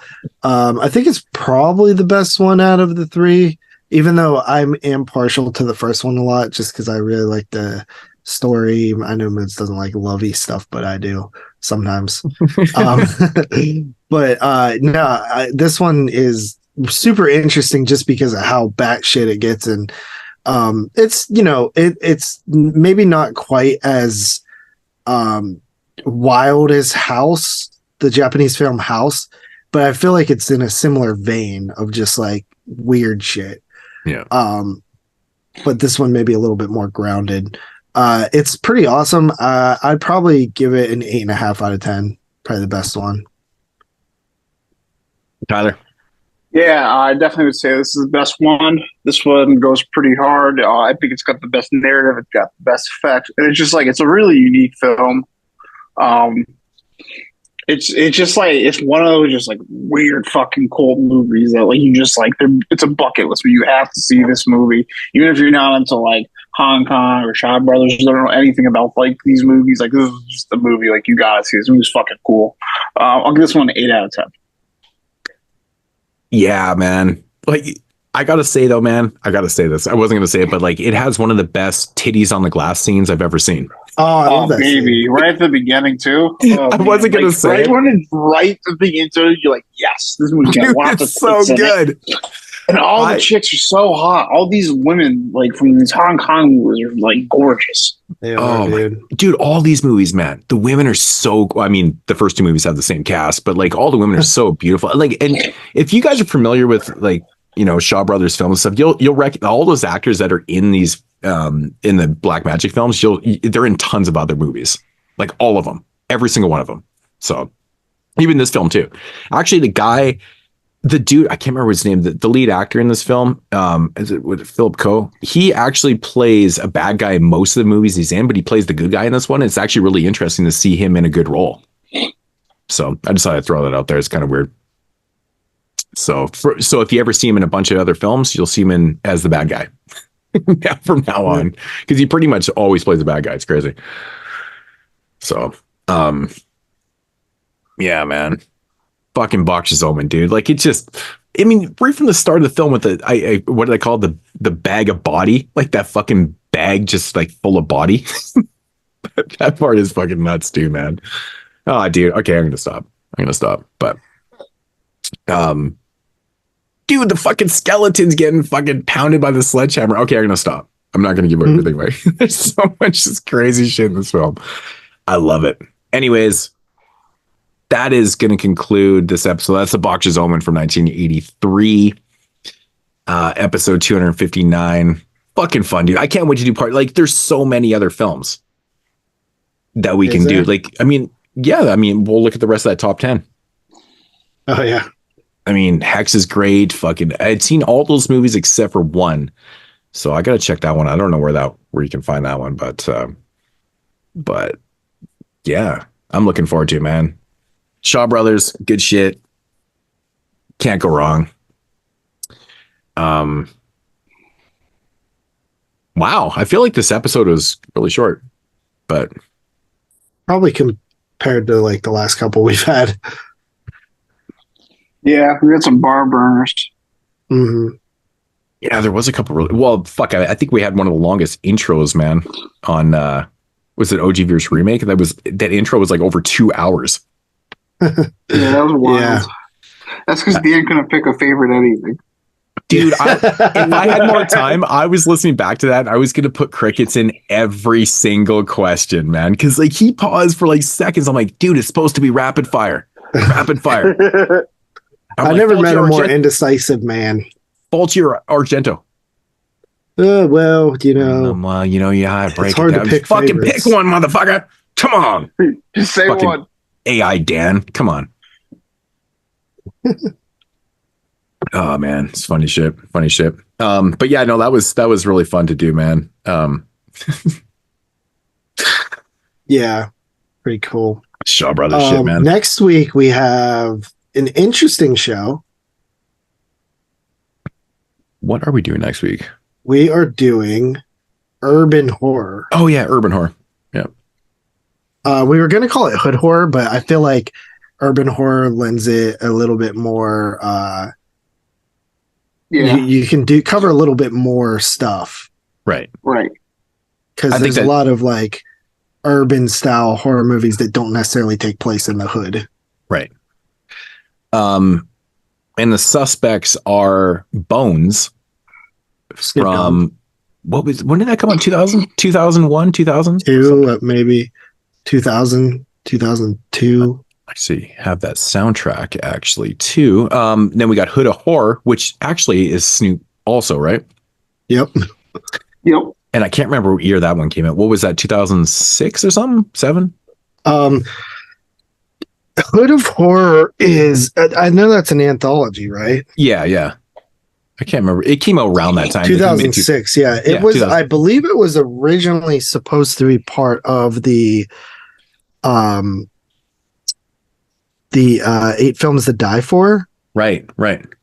Because there were like, that was like actually like a festival type thing. And there sometimes they did some extra films. Like there's a few years where there's like 9 or 10 films in the 8 Films to Die For like lineup. Yeah, right. Yeah. This film was the secret 9th film screened at 8 Films to Die For Film Festival, the very first one. So this would be part of the first lineup. And that was a good lineup that first year. Yeah. Yeah. Interesting. Hood of Horror. And then we're doing Death by Temptation, which I believe is early 90s, like 91, 92, something like that. Or something. 93. Yeah. So yeah, I'm excited for that one. Which I like. I've always been a fan of that. Yeah. Samuel L. Jackson is actually in that movie, I think. Yeah. Yeah. So. 1990, actually. Yeah. 1990. Yeah. That's what I thought. A little bit earlier, but. So that's an interesting premise for a show, urban horror. We'll see how that does. Yeah, which doesn't get a lot of. I mean, maybe now it has gotten a little bit more love, like with the horror noir documentary that came out, right? And like Jordan Peele's films and stuff like that. But I've always been a big fan of like the urban horror films, all the way from the blaxploitation era all the way up to like People Under the Stairs. Yeah, we did the Blackula films at one point, and I think a lot of people that watched them after were shocked that was Blaxploitation Volume 1. Yeah, that they weren't comedies. Like you would think a title like Blackula would be funny, but these movies are dead fucking serious. And the second one has one of the most beautiful women ever, Pam Grier. So can't go wrong with that shit. But yeah. Right. So yeah, urban horror next week. And then we only have like 3 shows left. Yeah, then we're off for a week. We're off, and then we're doing we got the bland. Now, if you guys wanted to throw together a show, bring on like Dan or someone, I'd be fine with that week that I'm off. It's up to you. I'm not gonna be around. I think I'm out of town that weekend now. Well, no, because I planned to go out of town since we weren't gonna record him. Yeah, okay. So makes sense. Yeah.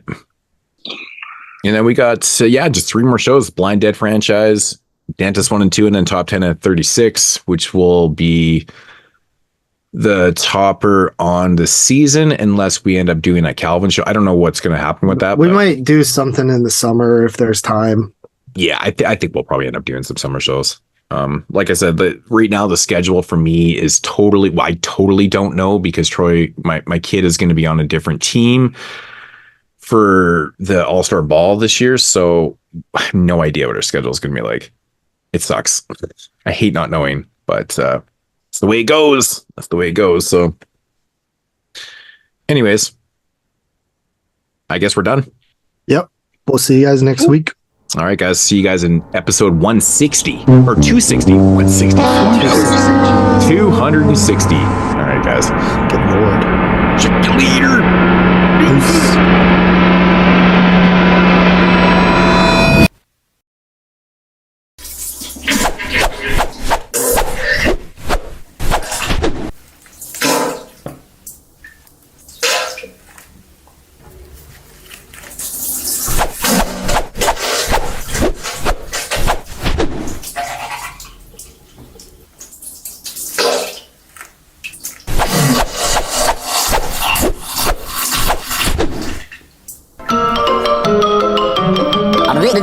That's all, folks.